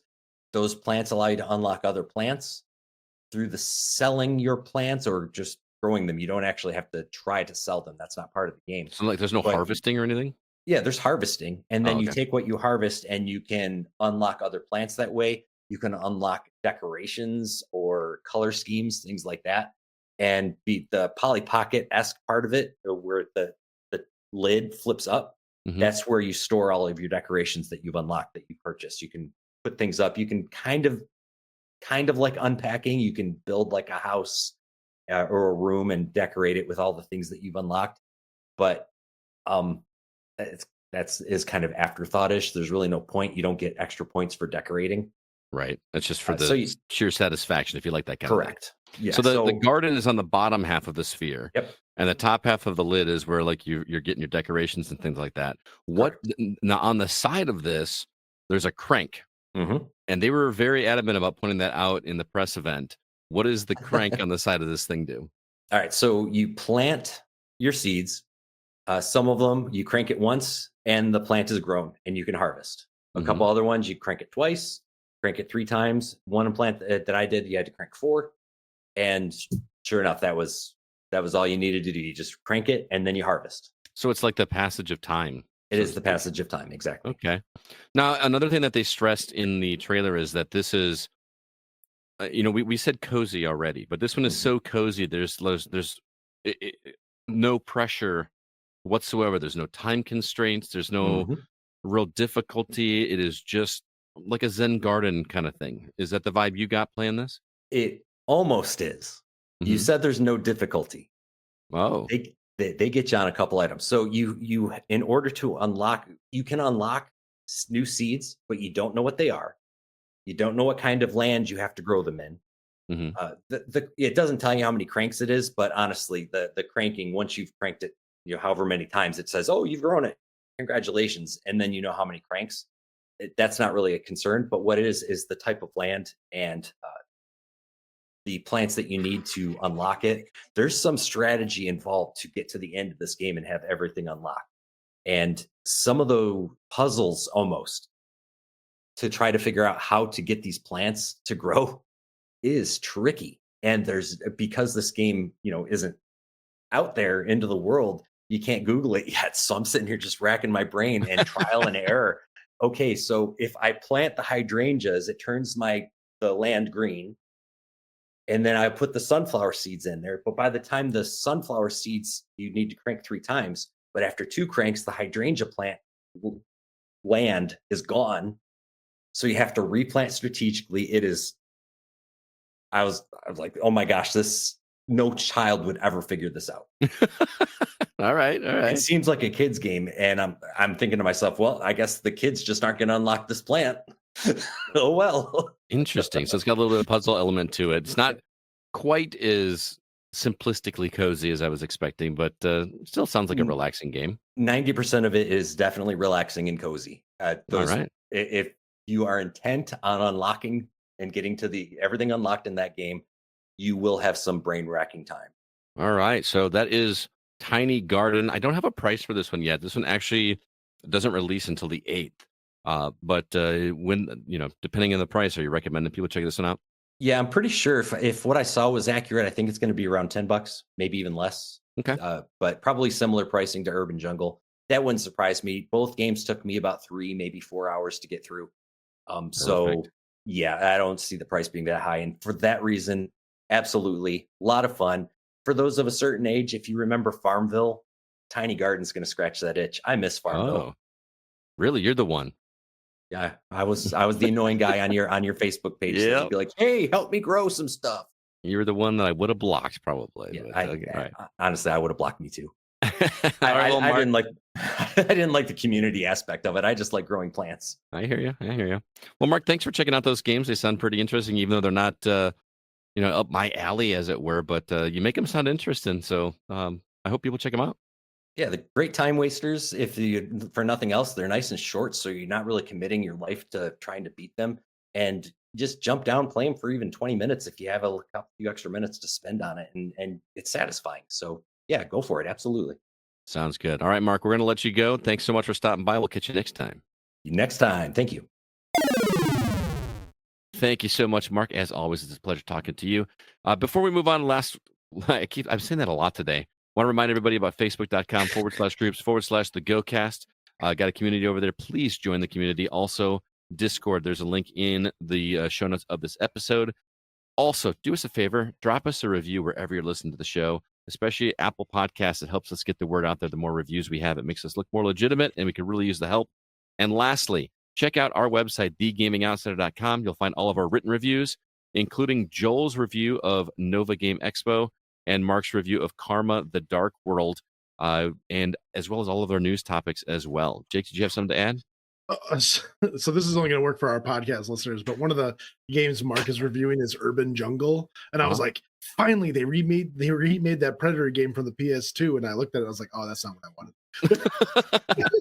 No, definitely not a Predator game. Yeah, it was Predator Concrete Jungle. Concrete Man, Jungle, which is a cool game. Yeah, it was. They need to really do that game justice. Like I need like the Predator game to look so amazing because that IP is just waiting for it. Like it needs to like go above and beyond. Yeah. And all we've gotten so far was a 4v1. Yeah, that Multiplayer. Proving ground. They could have just They could have just added him to Dead Before Dawn and just let it be that if that's what they were gonna do. Like you know what I mean? Like nah, man, come on, give us something. Dead by Daylight. No. Yeah. All right, guys, it is time for us to talk about our From the Outside In topic.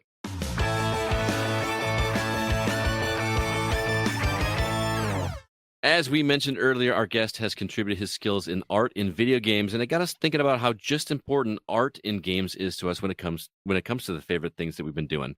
Art can take many forms, whether it be the visual design, writing, storytelling, level design. The list goes on and on and on. For the purposes of this discussion, we're going to focus on the visual representation and just how important it is to us. Now, Cooper, we know that you're an artist yourself, and I think it's safe to say that none of the rest of us have a lot of skill in that area. We obviously don't have to be an artist to appreciate art, but now that we have someone that does what you do here, I'd like to learn your perspective on art in video games. And, is that the first thing that you take notice of, or is the gameplay king for you? Yeah, I have a crazy hot take when it comes to graphics and artwork in games. And I feel like it's what you notice first, like immediately. Because in the trailer, they don't hand you a controller. So you have to literally be immersed in what you see.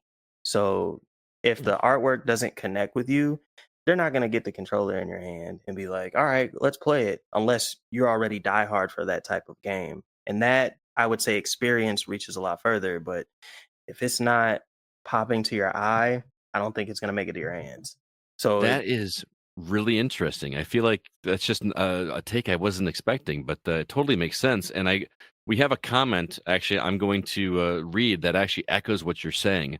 Tim Thane from our community says, art brings me in, but gameplay keeps me there. Correct. I totally agree. That's the one. Because I mean, anytime that I've ever wanted to pick up a game, just like the mascot game, if you'd have told me that on paper, just giving me a sense of what it was, like Japanese mascots, I wouldn't have cared. But the artwork actually caught me a little bit. I'm like, you know what? I kind of want to see what that's about. So I would say that it definitely brings people in. But yeah, like if the gameplay's trash, like I'm with everybody else on that one. Like it's not going to keep me there. I might sell it. I might hand it off, digital card, or was it viral card? Like, I mean, but yeah, I think that the artwork, it speaks to people without saying anything. Like you just let your eyes do the talking and then it's good to go. Okay. Well, and not to put you on the spot with this question, but can you think of a game where the art style didn't grab you, but you wound up loving it anyway? Vice City. Just off the top of my head immediately. Like, I don't look at that game and be like, oh yeah, like this is amazing to look at. It was not amazing to look at. However, like I played that game, 2-3 summers in a row back to back with my friends simply because of the gameplay experience. What's another one that was like that? Any of the old school Mario games where like it's not just blowing me away from what's happening on the screen, but like, oh my goodness, like just play after play after play after play after play because I loved it. I loved how it felt. Yeah, gameplay definitely was a big thing. Although I would probably argue that Mario 3 probably pushed the Nintendo its capacity back then, but but it's nothing that's realism. You know what I mean? Right, exactly. Like Yeah. it's something that you could see it drawn and being like, okay, that's cool because it's 2D art initially. It's not in the 3D world of like Vice City. And even if we look at Vice City during that time, it was like cutting edge because of open world. It wasn't because of like how it looked per se. Because Right. we knew that it still looked a little bit cartoony. Like it wasn't Square Enix doing, these wild end cut scenes and whatnot. Mm-hmm. But yeah, I think that if you love a game, once you pick up the controller, like you're gonna be there, whether it's graphics came from a dumpster or if Michael Bay shot it. Like it's definitely yeah. I'm stretching on the Michael Bay reference, but yeah, like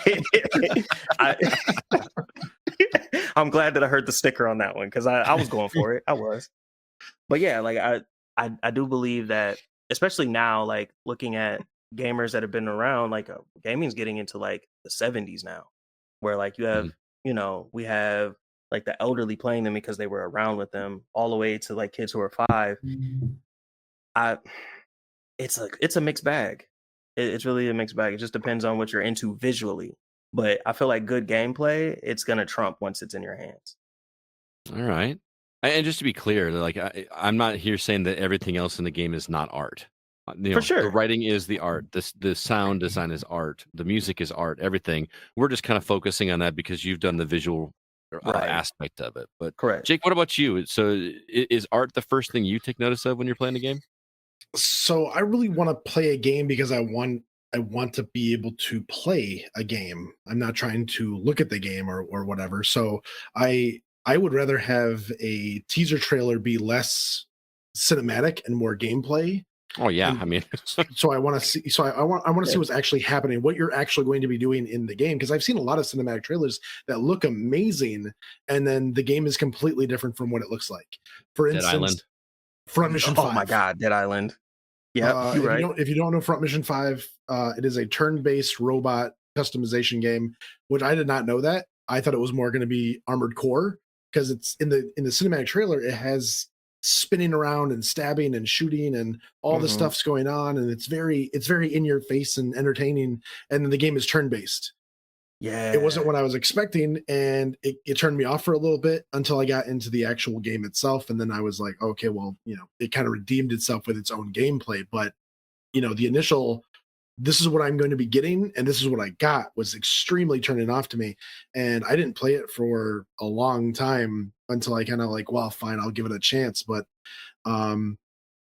I'm more of a theater of the mind guy, like even especially with older games, like, okay, yeah, you're going through, playing Zelda as a kid. Those games look like crap. But you know, you're going through a forest. You can imagine a forest. You're facing this person. You can imagine, you know, all of these things and whatever. And so I feel like with people who like to imagine what the game looks like in their head, it's more about the representation and a starting point rather than everything needs to be pointed out, detailed, and extrapolated for you, so that like you yourself puts your own spin on the game that you're playing. I dig that. Yeah, that definitely makes a lot of sense. The theater of the mind thing really stuck with me because, like, you know, that's all we had. We didn't have any comparison when we were kids, right? We didn't, you know, and that was your only option was to. I mean, I'll admit it, man. That's what I did. I imagined like I was picturing something different, and I Yeah. think that's why you mentioned Zelda. I think that's why that opening section of Ocarina of Time, when you first come out into Hyrule Field, was just so eye opening. Again, that looks kind of laughable by compared to Yeah. today's standards, but Yeah, you know, to see the things that you had, see the enemies that you'd been watching on a 2D screen for years brought to life in 3D, you know, these things that you imagined, it kind of, you know, what's the word I'm looking for? It legitimized Yeah. what was going on in my head back then. Same thing with Sure. Metroid Prime. First time I played Metroid Prime and I saw a scree in 3D, like, you know, those things that were just two-dimensional when I was a kid, and Yeah. or the little, I can't remember what they're called, the little guys that just kind of go around the rocks, and I in 3 dimensions just blew my mind. This is what I imagined Mhm. Samus was doing back then, and they're just getting better and better. Well, it goes, you know, now you've got, you know, the games that have the grass and stuff and it blows in the wind and all that kind of stuff. And I can Yeah. look back at old games and it was like, well, the ground was green. Yeah. This was a path because it was brown. This was this was a path because it was brown, and this was grass because it was green. And maybe it had a little texture, maybe it had a leaf, maybe it had a blade, but it wasn't three-dimensional grass. It was just something that was just painted, and you knew what it was, but like you imagined it so much more in your head. Yeah. Do you remember the first time playing Halo and looking down at the ground and saw blades of grass? That was different. Like, I'm like, what is this? It was like, Yeah. it's a crazy trip. Yeah. Or you looked up and you saw the other half of the ring. Right. Yeah, that was wild. And you're like, what? That But was real very quick cool. though, I think Jake made a really good point. I feel like that's why a lot of people don't lean on graphics as much, is because you have a lot of developers that will bring in a beautiful team for cutscenes and then forget the fact of the gameplay. Like, I feel like Midnight Suns was a crazy bait and switch. That was insane. I thought I was getting like one of like the old school X-Men joints, and then it was turn-based, and I was like, that's not No, that's no, not what I want. no. And then That's not what see, I saw. right, and I think that's where you misuse art. Like, clearly we're gonna like the cutscenes, but like when you mislead, because I feel like that was misleading. Like you should lead with the turn base at that point, because Mhm. then no one's gonna feel ill about it. Like, well, I'm going in knowing that.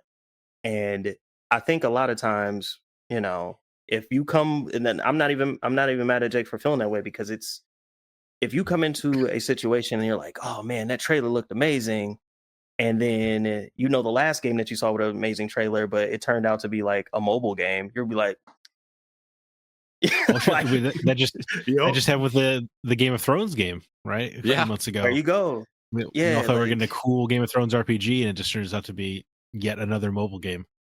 Yeah, that you That's can't do tough. that to people. Like, I think that's unfair. Like, I would, like, in that case, I totally agree with Jake. Like, I don't need your trailer to look amazing if the gameplay is gonna be like, I don't need that. I like what you said, Cooper, about like misusing art for something else, and that kind of got me thinking about.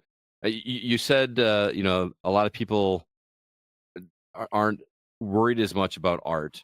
I think the vocal minority on the internet would disagree, because I think that is adding fuel to the fire to the console wars, because Yeah, nobody cares which game looks better on which console, but they're still going to argue about it. hmm I that's had made a real. comment on Discord about how this could be a generational issue because again, we're a little bit older. We grew up with, you know, a certain level of graphics, and as graphics have gotten better, there's at some point where all of us have gone, all right, this is the peak graphics. We don't need it to have it any better.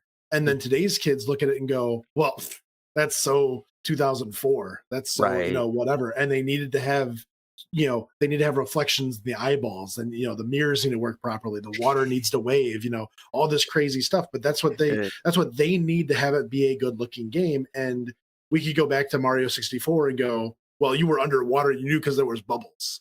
Right.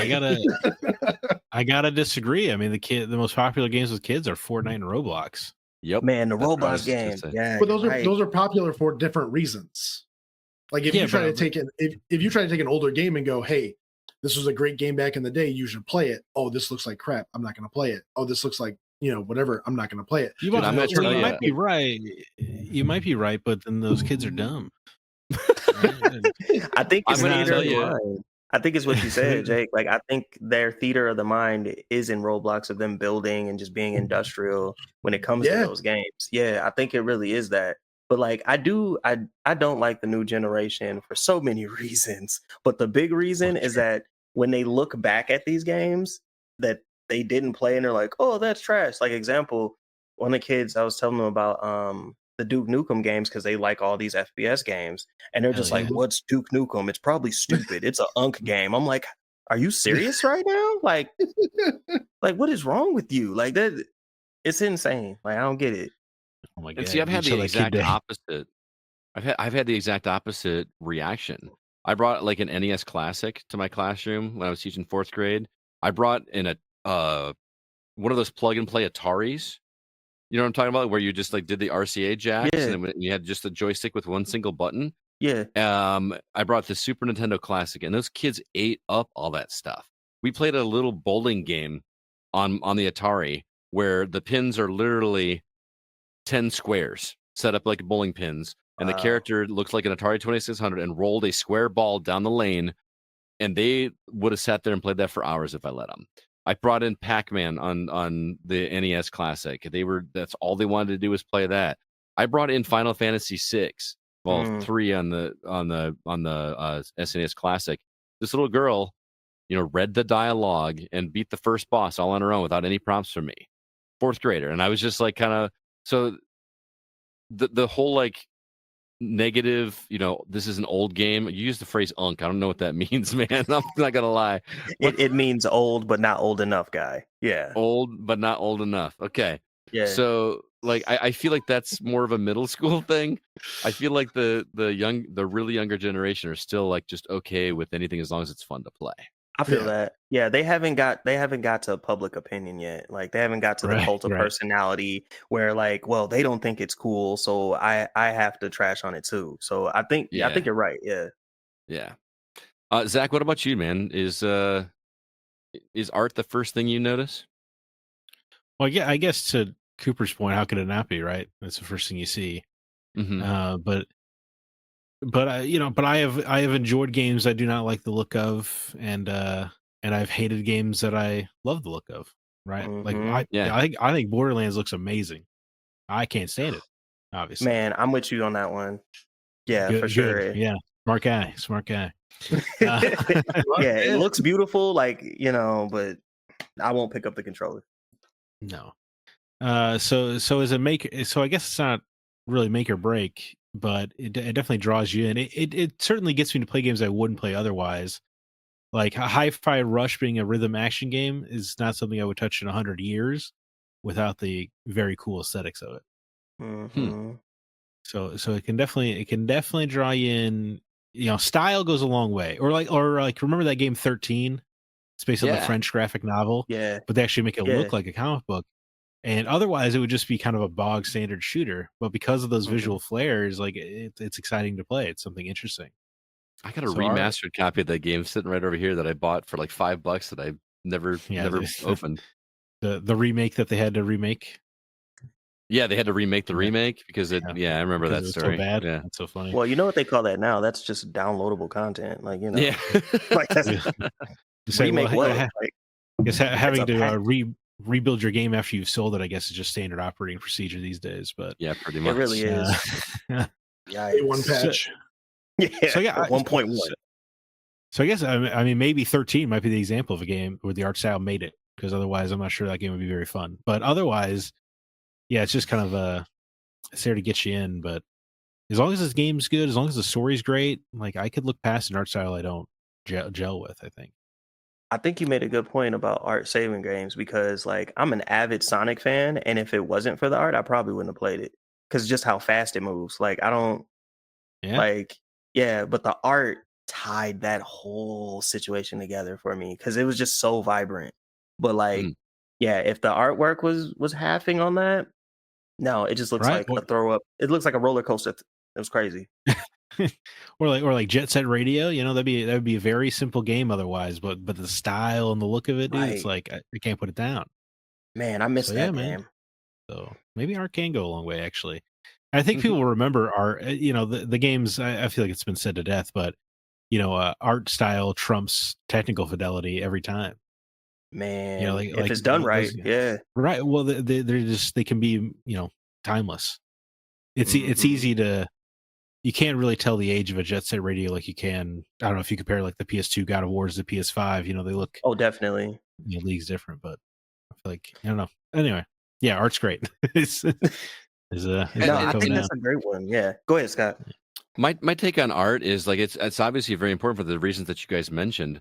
It definitely draws you in. It's kind of the thing that sells you on the game.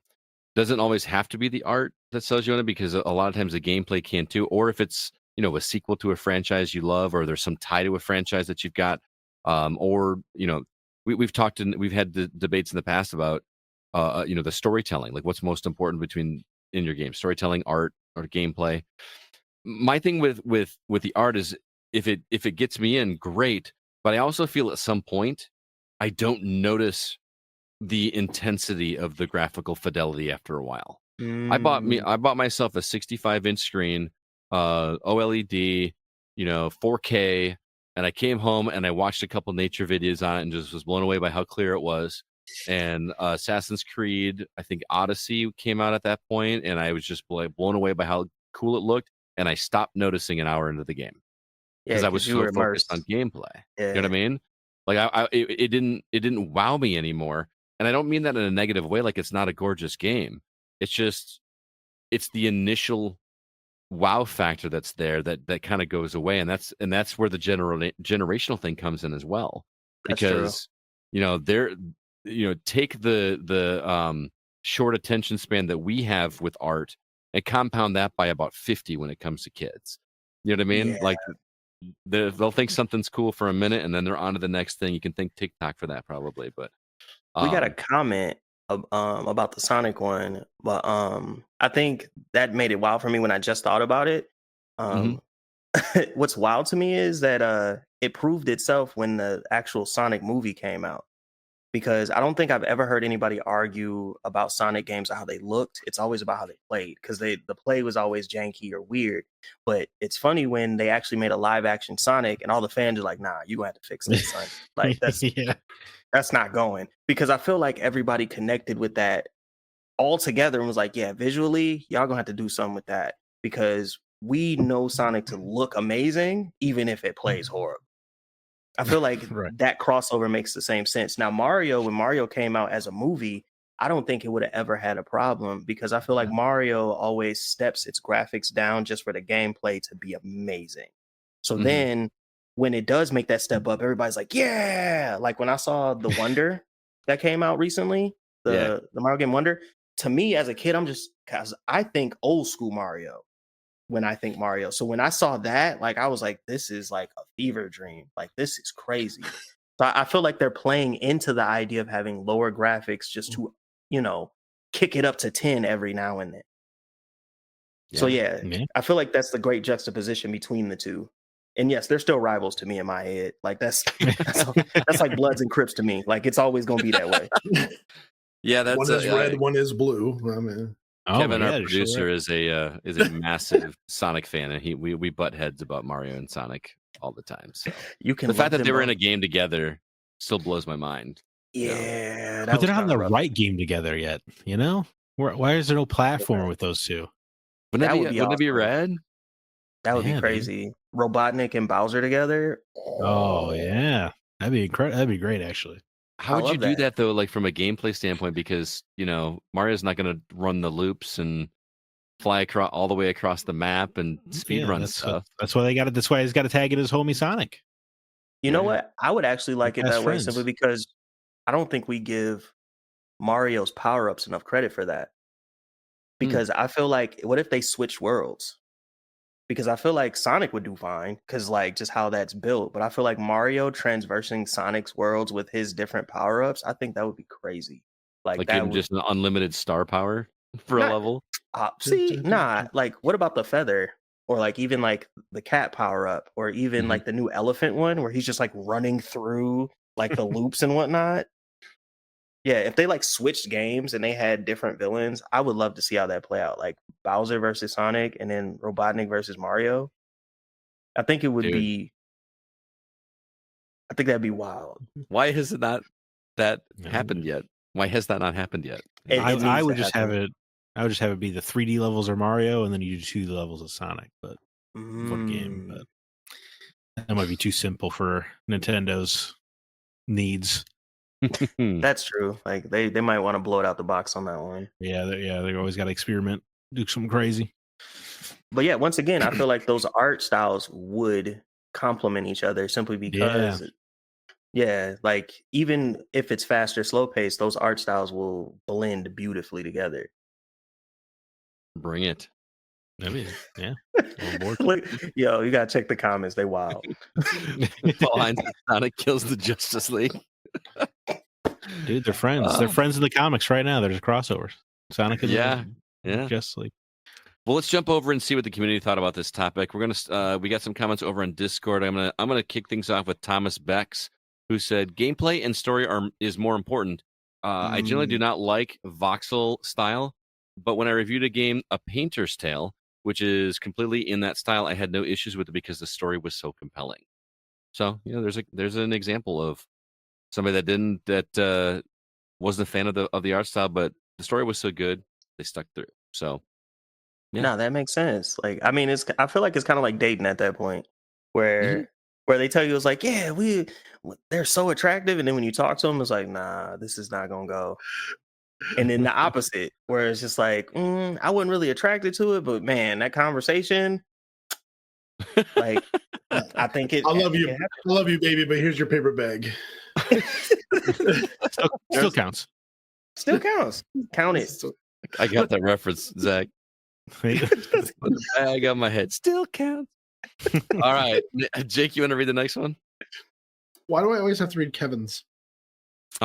Zach can read Kevin's if you prefer. No, I got it. Kevin Hunniferg writes, I wish it wasn't that way for me, but unfortunately on my end, art design can be a serious turnoff. There have been a handful of times that games sounded really intriguing, but the art style was something that I just could not get over for some reason. This isn't restricted to small games either, as some of the most well-received and most recommended games out there suffer from the same issue in my head.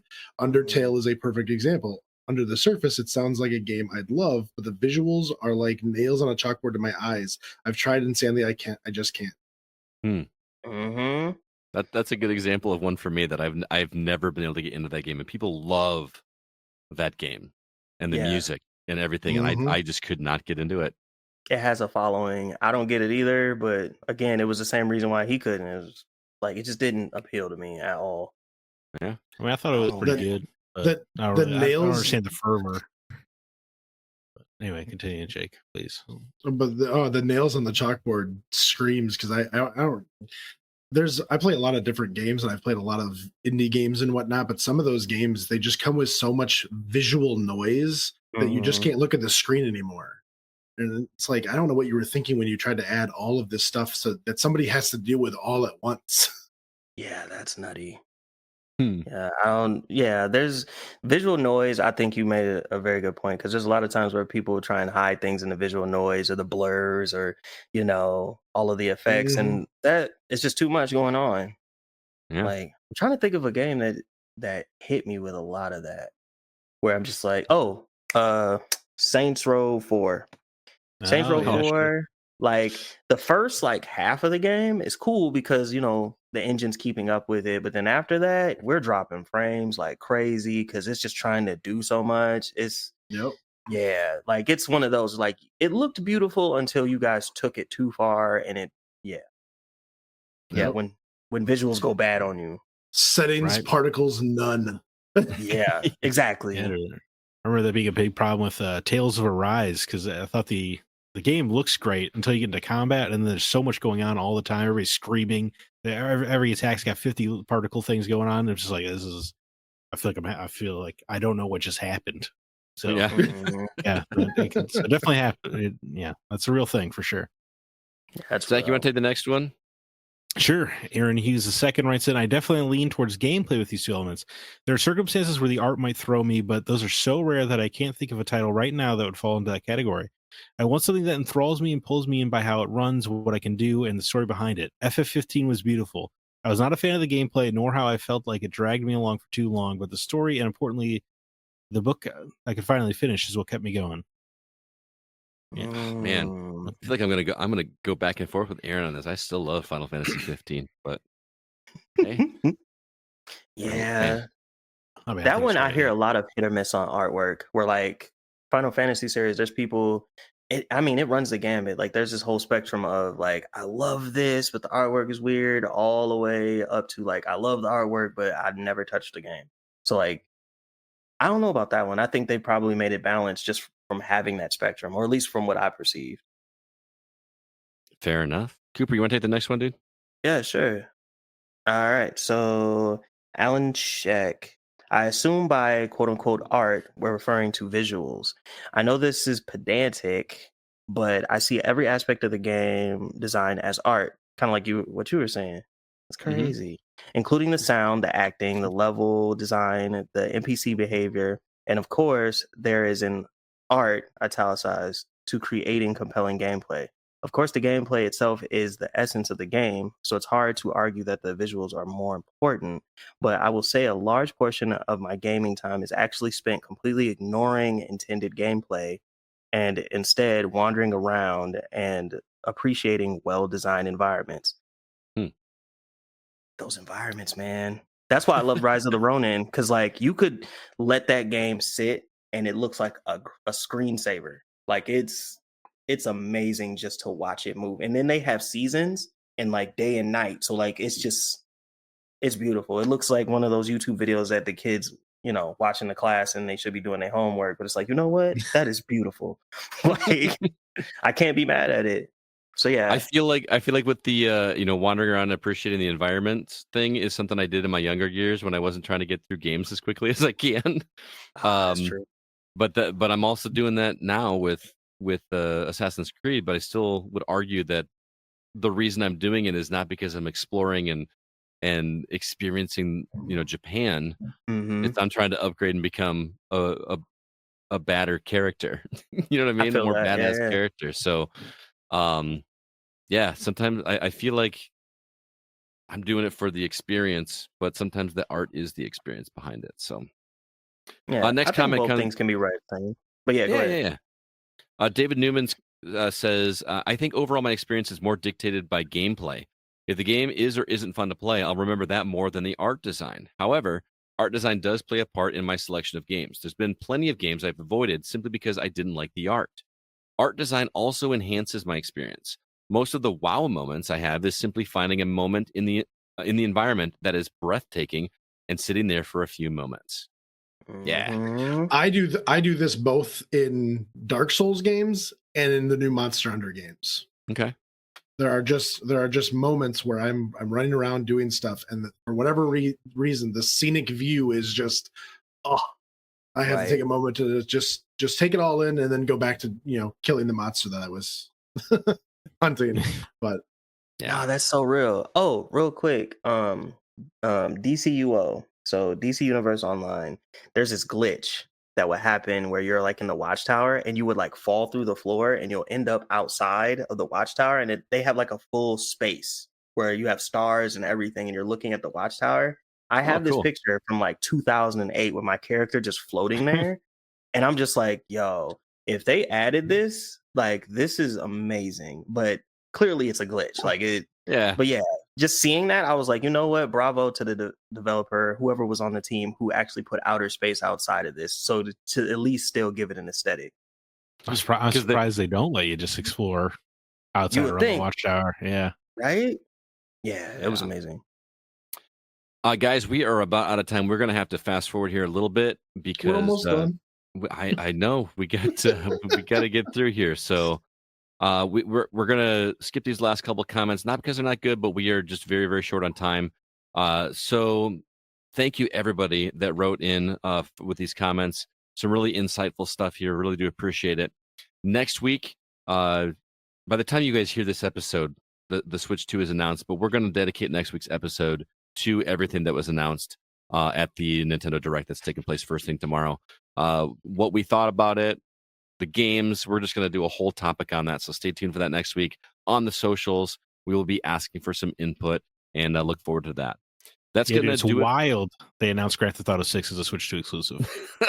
Oh my God! Didn't see that coming. What? Hold on. What? No. I'm just joking. Yeah, break the internet. Yeah. So that will do it for this week's Gaming Outsider. Mr. Cooper, Renaldo, thank you for being our guest. We really appreciate you being here. Great. It's always been great. Thank you. And where can our listeners follow you and your work? Crans.world. You can put that in any browser and then you'll pop up anything that I create books, comics, you name it. If it's art, I create it. You can follow me on Instagram, RUDEXVI, and then or crans.world. It's the same thing. Just beauty all around. Awesome, man. Thanks. It's been great talking to you, and I get to talk to you tomorrow as well. So it's going to be awesome. Yeah, definitely. And everybody out there, thanks so much for listening. This episode was produced by Kevin Honigford, and all the music you hear is written and performed by Grant Henry of Stemmage and Metroid Metal. Check out his site at stemmagemusic.com. Please be sure to email us if you have any questions or concerns. Our address is feedback@thegamingoutsider.com. Cooper, you got any parting words or recommendations for our listeners before we get out of here? Yeah, play a game, read a book, touch grass. That's all I got. All right. Grass. Oh, that was a April Fool's thing today, by the way. Did you see that? The skins for consoles, and it was called the touch grass skin. They just put like AstroTurf on the outside of you. Yeah. There is a touch the grass game. Is there? Yes, it's wow. I think it's VR, and you're just a hand and you just touch grass. What have we done? I know, right? They've gone too far. What about you, Jake? No, I'm good. All right, Zach. Well, we got to get out of here, man. So nope, I'm good. Okay. I don't have too much. I don't have anything new to recommend, but I still haven't seen the second James Cameron's Avatar movie. And before I wanted to watch it, my wife and I sat down and watched the first one. And I don't think I've seen that movie since the theater. And I really enjoyed that. I know that movie gets a lot of crap, and I don't understand why. I thought that movie was really enjoyable. That's why. Is that what popular. It is? Yeah. It's a well-made movie. Like it's big enough to hate. Yeah, there's not much to really complain about it as a movie. So it's just people have to just hate it because it's popular. Oh, it's just visually a treat, and like the villain was so good, and I'm just really intrigued to see where they go with it for the next one. And I just like the whole bringing down of the tree thing. I just forgot how impactful that was. Mm-hmm. Like that was just like a brutal thing that was going on, and just devastating. And then like the redemption and the fight at the end, the action was awesome. Oh, I'm like legitimately looking forward to seeing the sequel. I know it's probably, I don't remember how it reviewed. I just remember people saying it was super, super long, but it was it's great. I think it is a great movie. Yeah. Okay. I'm looking forward to jumping back into that. So just saying, if you haven't seen it in a while, go back. I think it's worth a revisit, and I'll report back on the sequel. All right, guys, it is time for us to get out of here. Thank you so much again. Until next week, I'm Scott Clark with Zach Parkerson and Jacob Gunderson, and we are the Gaming Outsider. And remember, there's no such thing as a bad game, just games that aren't for you.